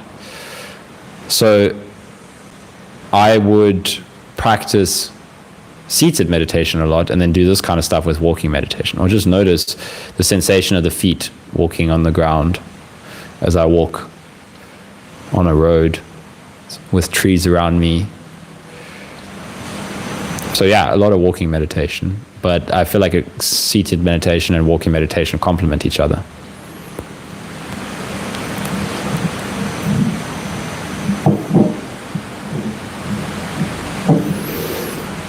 Machiavelli, how long do you meditate a day, and what's your favorite type of meditation? Well, how long I meditate a day now is not really relevant to, recovery, but I meditate. I mean, now, as I said, it's like you're kind of carrying this question with you all the time, but I do notice if I'm really busy and the mind is getting busier, then I will meditate more. But yeah, for recovery and awakening, I was meditating like 2 to 3 hours a day. I've spoken about this a lot, like what was my favorite type of meditation. I was doing a lot of, okay, I will answer it from that perspective, and then I'll answer what I do now. Concentration meditation, and from the book, The Mind Illuminated. But the important thing is you're not going to find the formula from me, right? You're not going to find, there is no magic formula, but you're much more likely to go deep if you do commit to like 2 hours of meditation a day than somebody that doesn't meditate at all. And but the mind does want to find the perfect practice. So realize that you're not going to find the perfect practice, but what you will find is your experience will shift if you just sit and inquire, right? So what I like to do now, I mean, meditation is very natural now because I've gone so deep that I will do a little bit of inquiry and then just lead myself into this experience of beingness, right? So you could call it unbound consciousness. Consciousness before a thought. Who you are that feels like you are observing thoughts, right? So that's why you do a lot of inquiry, and then eventually you can lead yourself into the space, and then you can just rest there and just let it deepen itself. And then you notice when the mind is busy, for me now things are very kind of enjoyable, but that was after a lot of work, man. That was after a lot of suffering. Like even after recovery and awakening, that's when sometimes there's the most suffering there's ever been, because after awakening, there's now space for all of the repressed material to come up, and you don't have an identity anymore to avoid it with, right? You can't go and complain about it. You can't go and think about the past and the future, because you just know, like there's no way to avoid this. This is what's here right now. So there's been a lot of that for a long time, and now things are really lightening up for me, and it's pretty nice. So yeah, like meditation now, I could just go and sit for 40 minutes and it'll be quite nice. But that's after a lot of, whoa, I really don't want to sit now, but I'm going to go and sit anyways. But yeah, I mean, I can tell from a lot of the questions you've been asking, Machiavelli, it's often quite an intellectual place of like looking for the formula. And that's fine, but at some point we just have to, there is no perfect formula. There is just sit with a question, who am I? And sit with that for 2 hours a day, an hour in the morning, an hour in the evening, and don't grab onto the thoughts.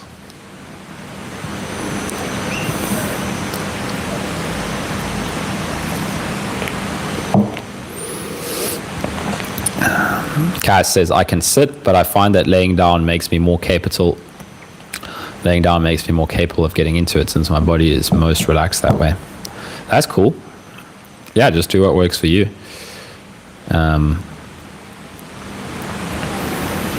Yeah, I mean, the only drawback with lying down is if we want to stay alert, it's a little bit more difficult, but it doesn't matter. If it works for you, it works for you.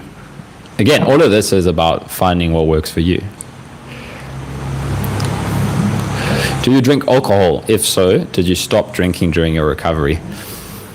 Yeah, I did stop drinking during my recovery for like 2 years. I used to drink a fair bit beforehand, and then actually the first time I stopped drinking was, I think it was Machiavelli that asked about the antidepressant medication at the beginning, was when I was on antidepressant medication, because they said don't mix that with alcohol. So that was like my first identity dropping, was like, wait, what the fuck, how do I socialize now that I don't drink alcohol? Because I was just like this like young university kid that used to go partying with friends, not as much as other university goers, but I did enjoy it, and that was really scary for me. It was like, whoa, I can't drink alcohol anymore.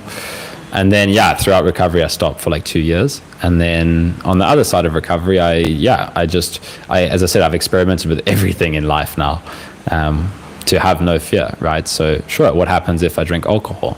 I've had like crazy nights where I drank like half a bottle of Jägermeister with a friend, and I felt like I was absolutely needed to go to hospital the next day. That was like 6 months ago. And it was really good for shadow work, man. It was really good for surrender, because the body felt like it was dying and there was nothing I could do but feel into that dying. Really surrender to, I can't do anything about this right now. But yeah, I don't really drink much. I haven't drunk for a while, and I prefer not drinking now. But that was after letting myself do whatever I wanted after full recovery, right? Socializing with friends, and letting there be no fears of anything. I can do whatever I want, and I'll deal with whatever fear comes up around that. And yeah, but now just a natural thing. I'm not that interested in alcohol, but actually, to be honest, I did this big cycling race on Sunday, and it's with like my dad and my younger brother, and then everybody had some beers afterwards, and I just had like one beer or two, I think. But I just like, it just dulls the mind is what it feels like now. It's just if I want to go sit and meditate afterwards, my mind is just dull. So I'm not the biggest fan. But what it does do is it lightens the mood a lot with people, right? So if you're with people that are up in their head a lot, it can help people to relax, because it releases GABA and probably a little bit of dopamine. So yeah, that's my thoughts on alcohol. I just skipped a little bit down because it caught my attention. Kaz says, regarding alcohol, someone needs to do the wine tasting in Stellenbosch, right? I haven't actually gone wine tasting in Stellenbosch, to be honest, funnily enough. Yeah, I mean, I've been to Stellenbosch, but it's not far from where I live. But yeah, but I like that comment. It's good. Barnback says, it sounds like meditation has now become kind of reflexive for you, embedded. That's really the key, I think. The unconscious becomes a meditative process. Perhaps that's awakening. Yeah, that's part of the awakening process for sure. The first shift is like piercing through the identity that there's actually someone here, that is actually a you at the center of your thoughts, experiencing reality, that has a past, that has a future, that has a life, that has plans, right? once you pierce through that, then you open space to make all of the unconscious conscious, right? So it goes like first awakening, shadow work, and then deeper insights of realizing there's no separation in reality actually. There's no boundary in any of the sense fields. So that's what I'm navigating now, is the non-dual stuff, is clarifying non-duality in the sense fields. Where is there still separation arising? Yeah.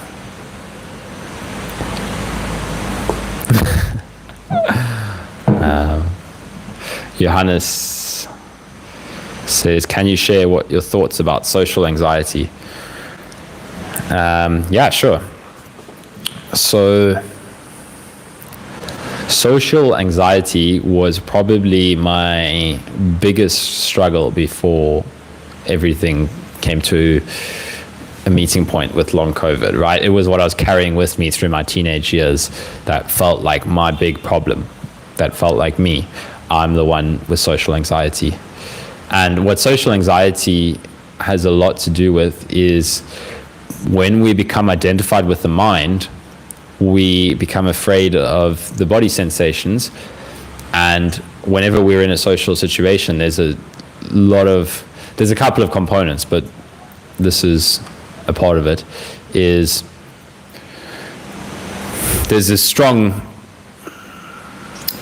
kind of intense sensation of interacting with another human being, right? You see it with a dog, right? When a dog sees another dog on the beach, they're like ecstatic, right? But we carry these identities around with us. So you walk past somebody in the street and you pretend you don't notice them, but you have this strong sensation in your body. But we're so bound up in the mind that we're afraid of feeling that. So to avoid feeling that, we have all these thoughts of, oh no, they're looking at me. What do they think of me? All of this me. Self-referential thoughts. A lot of it has to do, a big part of it has to do with how separated we've become from feeling into what's arising in the body as it arises, and we use the mind to avoid that. So that's a massive part of social anxiety. What I did through Angelo's book, and one of his live talks, he would talk about this, is feel into the sensation of being around another human being. What sensation arises in the body as you pass somebody in the street, or as somebody else arises? And it will be uncomfortable at first, because we want to stay in the mind to protect this mental identity that has this identity, that has these beliefs that it needs to defend. So we stay up in the head, but it's uncomfortable because it's not really what's happening. It's a reflection of what's happening. And that is uncomfortable. And when we become acutely aware of that, when we're in relation with another, we become aware of this mental identity that we have, and it feels uncomfortable as well, because again, it's something that takes a lot of effort to uphold. So those are all aspects of it, right? So it all calms down with resting in the body. The more we can meditate and learn to feel into the body sensations, you can do that when you start to notice yourself feeling anxious, right? I do that. Whenever I feel a little bit of discomfort in a social situation, there's something in my body that I don't want to feel.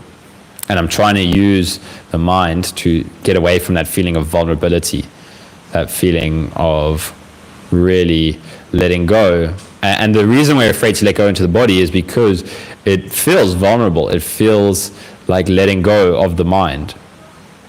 You're not there to pre-think the future, but that's how spontaneous living happens, because you're not pre-thinking the future anymore, and it's the most enjoyable thing ever. But you have to go through the fear barriers of letting go. What if I'm not able to defend? What if I'm not able to lean into the next moment and prepare myself for what somebody's going to say, to try and create my identity for the next moment, for the next person? So to simplify it, just the more you can come into the body and start to stay in like the heart the sensations in the heart when you're around another person. That can be really nice to rest. Like I would practice this a lot. I walk down the street and I would just start saying in my mind, before I even knew who the person was, I love you and I accept you just as you are, because you're just another human being like me. And that's a massively different experience of the mind. Like, whoa, there's another human being coming. Do I like this person? Oh, I see the clothes they're wearing. Oh, maybe they're a rich person. Oh, I don't like rich people. Or, oh, maybe there's someone similar to me. Oh, I like this person. It doesn't matter, right? That's creates a lot of anxiety. The mind's trying to decide whether it's safe, whether it likes this person or not. And retraining myself to be like, no, I love you. I would just walk down the street and think this and imagine, even if I was too shy to smile at the person, right? That's if you can do that, that's a real power move. That's the best thing you can do, is just smile from the heart at every single person you walk past. But yeah, it can be quite challenging. So I would just do it internally. Like as I'm walking past this person, what would it feel like to smile with my body? And it can be weird at first, but you can really feel it, as opposed to like contracting around as somebody comes past, like, oh, there's somebody else, I need to stay safe. It's like, no, here's love. And people can feel it, right? When I interact with somebody from this space, they immediately loosen up. If I'm contracted and mind identified, then people reflect that. So it's an amazing practice for social anxiety as well, is to just, whoever you meet, just say I love you and I accept you as you are in your mind. And and open, and it's a much different experience.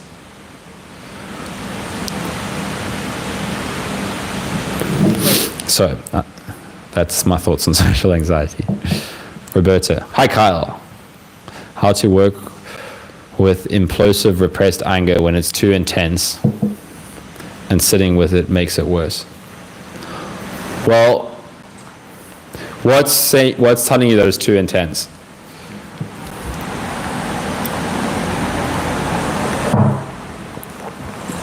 When you're sitting there and implosive repressed anger is arising and you're feeling it, you're feeling the anger, and then the mind says, this is too intense.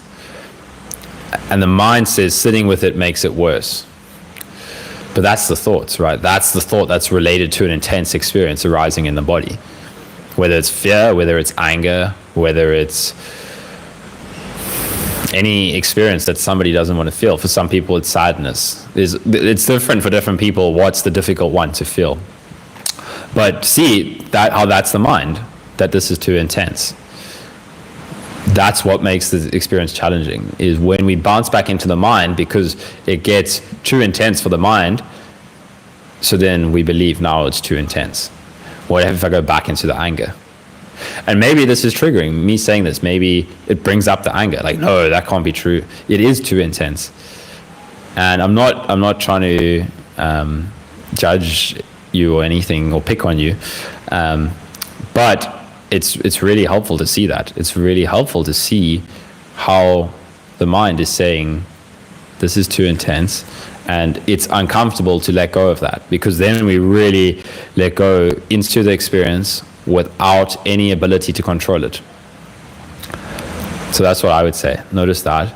And then with anger, I mean, you can use the body to release it as well. This is what I would do, is really, sit with it, do everything that I just said, like realize when the mind is doing that. But at the same time, it can be helpful to just I would just jump up and down and dance around the room. Like if I was sitting and I was feeling anger coming up towards my experience, whatever, it's a real different experience after awakening, where you can just see, this is anger, as opposed to, I'm so angry. You can just be like, oh, geez, some repressed anger is coming up, which is great. That's how you kind of labeled it. Then I would just, often I would be staying with my parents, and to just scream at the top of my lungs in my room to help release the anger would probably alarm people. So I would just go like stuff like that to really embody that anger. Like, what would it feel like to give anger my body right now and my voice? And that helps us go into the anger more.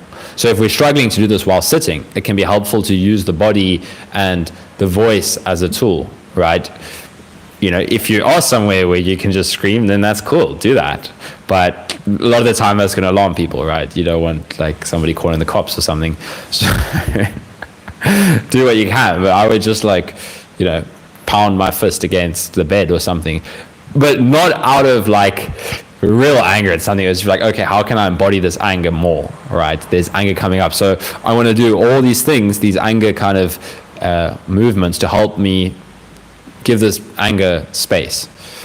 That's what I would suggest. But at the same time, if we're still afraid and saying that's going to make it worse, like that's the fear in the mind. That's the fear of the anger. So, you know, as long as we're not resisting this anger onto somebody else, that's what happens when somebody can't release on their own, then they'll eventually project it onto somebody else. And that's how we see like violence and domestic violence and stuff like that, where nobody wants to feel the anger themselves, so they'll get angry at somebody else, and then that person now has to carry it. That's what you see a lot of. That's what it felt like for me going onto the Reddit forums, is like people just dumping all of their anger, and then I just sat there and felt into it, and I was like, wow, there's a lot of repressed anger here. Wow, there's a lot of repressed hate here. I'm actually going to sit with it. It was really a lot. It was really challenging. And I realized like that's what's happening, right? I went on there as kind of like an open space, and you get what's repressed, and there was a lot of repressed hatred and anger. Yeah, I could feel that. It was crazy. So yeah, I hope that helps you. Okay, now I've gotten down to Cass's thing about Stellenbosch that I missed.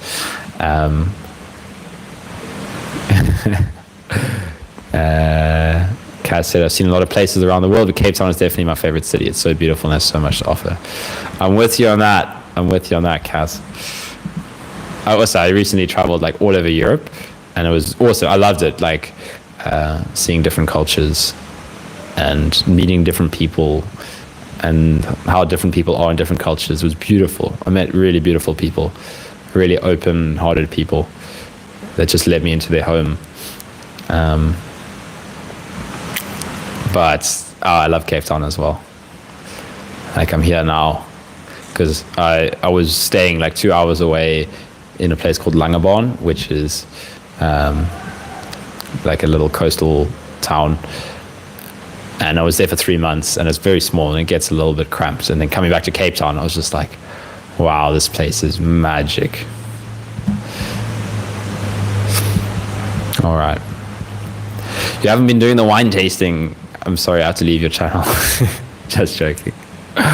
Fair enough. I accept it. If you have to leave, that's a fair reason. I'm sorry for letting you down. Barnbrack. Cheers, Kyle. Have to go, and thanks again. Well, you're probably gone by now that I'm only seeing that now, but cheers, Barnbrack. Always a pleasure. Veronica, I don't think I'm going to get that surname. I want to try the Hranikova. Veronica Hranikova. Hi. I developed POTS after C. It's been 2 years since then, and I don't remember. How does it feel to be healthy? How did you react emotionally to being physically shit all the time? How to accept it?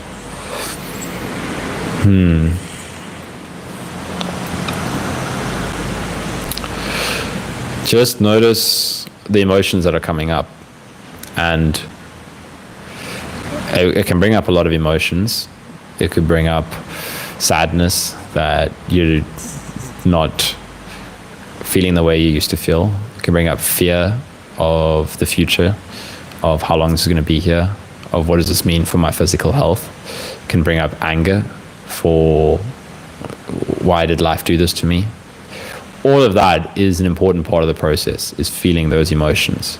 A massive part of what led us here is these repressed emotions over time takes its toll on the nervous system, and then at some point something in our life triggers it's the boiling pot, and it comes out as POTS or long COVID or chronic pain or etc., etc., etc. And then all of these emotions start to come to the surface around our physical health and all of that. So just start off and just turn your experience inward and say, what am I feeling? And what beliefs do I have about what I'm feeling, right? About what I'm not allowed to feel. What's a bad emotion? What's a good emotion? What's a safe emotion? What's an unsafe emotion? And notice that that's all like conditioned thoughts. That's all part of what led to this big pot of repression, was all these beliefs around we should feel positive and we shouldn't feel anger and we shouldn't feel grief and we shouldn't feel sadness. When we feel sadness, we need to use one of the societal tools that everybody uses to distract ourselves, right? So all of these kind of things will be in our conditioning, and just be aware of that and see if you can start to get in touch with the emotional experience itself, right? So ask yourself, what would it feel like to allow whatever emotion it is in my experience to express itself fully? And often at first it can be very confusing because we identify with the emotions that come up, right? So maybe frustration comes up and I'll be like, no, I can't do this. This is too difficult. That is frustration coming up. So it's like, oh, can I let frustration be here? You can have frustration, all of these emotions. So that would be a good starting point, is to notice, like you said, feeling physically shit all the time. Is that bringing up frustration? Is that bringing up anger? What would it feel like to allow yourself to feel the emotion behind the story, right? So the story is, I feel physically shit and that makes me, and then see, can I give space to that feeling, how it makes me feel? That would be what I recommend. Johannes, I want to read that Reddit thread out of curiosity now. Well, if you go on, I'm kind of like Reddit doxing myself here. But my Reddit handle was student Kyle. I kind of just deleted Reddit because I was like, I still use it. There's a lot of helpful stuff on Reddit, like for tech stuff or what. I always like adding Reddit to the end of my Google searches, right? So if I'm like, what was I researching recently? Like, I don't know, researching something about my laptop or something about video editing or something about a new phone. It's always cool to get people's experiences on Reddit, but there's so much toxicity on there. So anyways, student Kyle was my Reddit, and I made a post in Long Haulers, COVID Long Haulers, the big one with like 55k people, and I just kind of briefly touched on a little bit of my recovery. And the reason I thought about it is, like, a friend of mine, Matt, his YouTube is Matt, so he just posted a video the other day. He posted something on there, and I just thought, oh wow, I never actually posted. I posted something on there's one called like Long Haulers Recovery, which is great because it's a lot more of a positive community. And when I started, that was how I started this YouTube channel, right? I made my YouTube video and then I shared it on there. And that was, I don't know if anybody here if that's how they originally found me. Probably not, because things have evolved a lot since then. But I never posted on the big one because I knew how negative it was. I had enough experience. Like, I knew, like, if you go somewhere and, I don't know, it's like jumping into a river of piranhas and being upset that the piranhas bit you. It's like, you got to know what's going to happen, right? So that's why I never posted it there. But I saw now there's like 55,000 people there, and I just saw there's so much negativity and stuff. So I was like, well, let me, I'm making all of these videos about long COVID. Let me just put something in here, and maybe it, helps a few people, lighten the mood. And then I think what really turned it into toxicity, it got actually pretty decent feedback. Like, if you look at the upvotes, it's actually, the upvotes, there's more positiveness in the upvotes, but the vocal people are in the comments, right? So I think overall it still did well, but just as I said, all of the hatred and the anger that I got, I could just feel it. I just sat with it, and I guess because I'm so open now, it was like there was no barrier to it. I could, you can't project it outward. I'm like, you're just like, wow, that's intense, man. Yeah, but what happened was I saw someone cross-posted it into CFS-ME, and I was like, fuck, here we go. Because I was right, there was some negativity, and then someone posted it in CFS-ME, and then like an hour later, any positive comment that was on my thing, like, oh, this is helpful, thank you, got downvoted to shit. There were a couple of people that had kind of pushed back against some of the negativity. So like somebody was saying like, oh, you're dangerous sharing this stuff and whatnot. And then I was actually quite pleasantly surprised to see somebody else saying, hey man, like this is just helping other people. Like, are you projecting your own jealousy onto it or something? And all of those kind of comments just got downvoted to shit. Like as soon as all of the CFS Reddit people came, like as soon as somebody cross-posted it, and it just all these people coming to like, what, somebody recovered, what, they said the word CFS in their recovery, what, they're a load of bull. And then yeah, it was horrific how like actually mean people are. This is pretty intense. Because like eventually people were just saying like, yeah, well, one guy said like, yeah, you're just a complete moron if you think like meditation and brain retraining helped you. And I was like, wow, that's a bit harsh, man. That's a bit harsh. But yeah, anyways, as I said, you just got to feel into the anger and the hatred, and then you set boundaries where you're like, well, I don't need to interact with people like that. But it was interesting. It was a cool thought experiment for me, because then I was thinking a little bit about, or these thoughts just kind of came up into my experiences. Often, like when the mind makes a connection about something, the thought will just pop up, and I'll be like, oh wow, it's like some part of my brain made this connection, and I realized why. Because the most toxic places I've experienced are Reddit and Twitter, right? Anybody who's been on Twitter for a while and experiences, if I looked at the politics and all of that, people are just real dickheads on Twitter and Reddit. And then I was like, on Instagram and YouTube, people are much friendlier. And then I realized that it's because you see there's a human being on the other end, right? On Instagram, people are posting pictures on themselves, and on YouTube, you're seeing my face. You're seeing, hey, look, I'm here. I'm a human guy, and you get to see a bit more of me.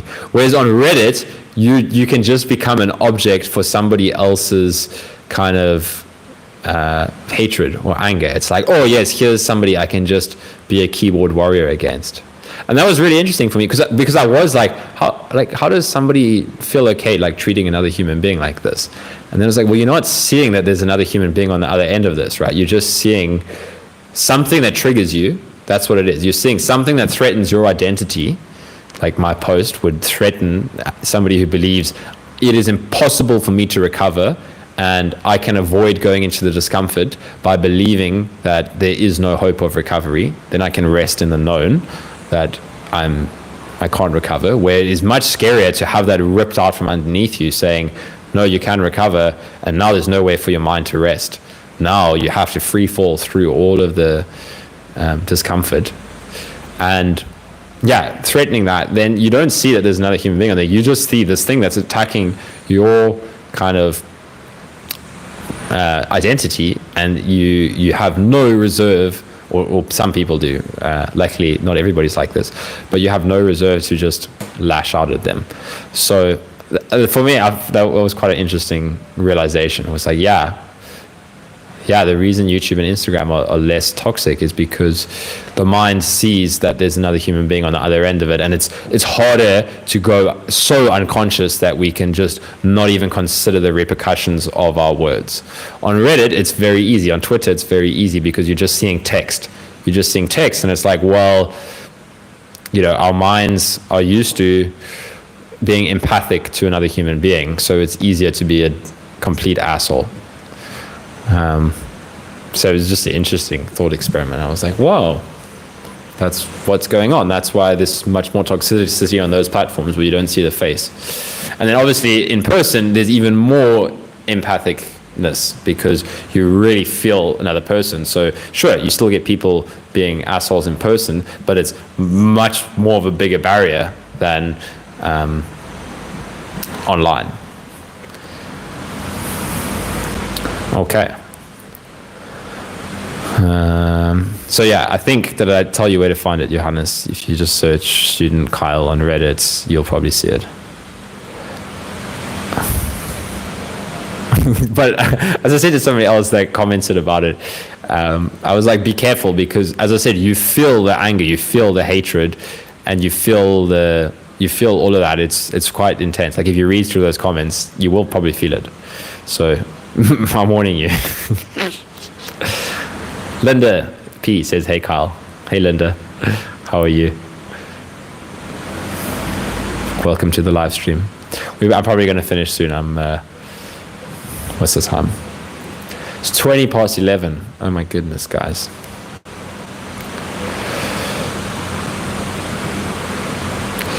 So Johannes said, yeah, those places can be so counterproductive, but bringing a spark of hope there surely is a good thing. Yeah, that's the thing, right? I was very tempted to delete the post because I was just getting bombarded with Reddit notifications, and it is, yeah, as I said, you just set boundaries. Like I don't want to be surrounded by people with that mindset. So I eventually just wanted to be like, well, if this is how it's going to be received, I'm not here as a crusade to take away your belief. Like if you want to hang on to the belief that you can't recover, I'm not here to force you out of that. I'm here to help somebody who wants to recover. You know, maybe somebody else would do the other work. That's what I'm willing to do. Is I enjoy working with people who want to recover. So yeah, I was tempted, but I didn't, because I was like, you know, that's kind of letting the negativity win. So I just deleted Reddit instead.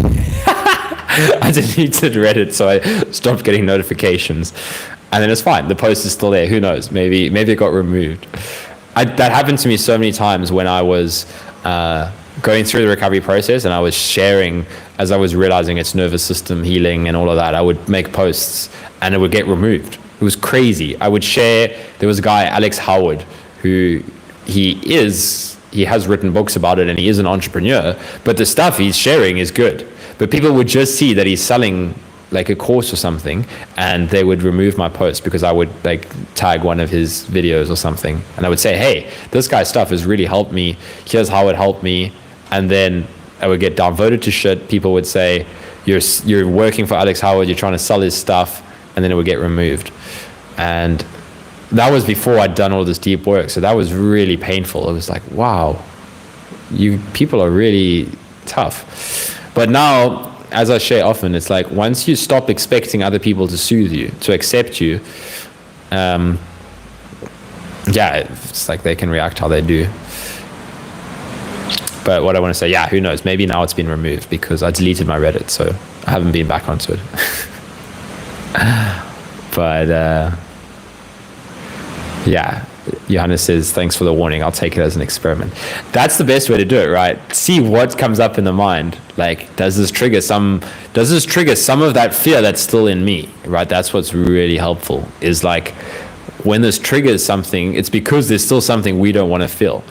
Like, I've spoken about this experience a fair bit, and in the end, to be honest, it's been one of the most liberating experiences for me. This whole Reddit saga, where I got all of that hate, and I sat with it and I fell into it. And now, I had a call with somebody yesterday, and I was telling him how, like, humiliation is liberation, because once you've said something and it's just been absolutely hated by people, then there's much less need to people. I mean, I've been exploring validation and people pleasing for a while as part of the emotion and shadow work. Angela's got a good video on it, and I was noticing how much validation comes up and how can I be more authentic. But this was like a massive chunk fell away, almost the final chunk, because now I feel, you can probably tell it on my videos and my live stream, I'm much more comfortable expressing now. It just feels completely natural, because all of the kind of, how did I explain it to somebody the other day? Like, if you were saying things to try and please somebody and they just absolutely fucking hated it, because the reason you're people pleasing is to avoid feeling humiliation, right? And then you say it and you feel it anyway, so now you have to feel it. And once you've felt it, then afterwards, like, well, it doesn't really matter. Like, you try to say something to people please, and it gets completely rejected. So now you just express authentically because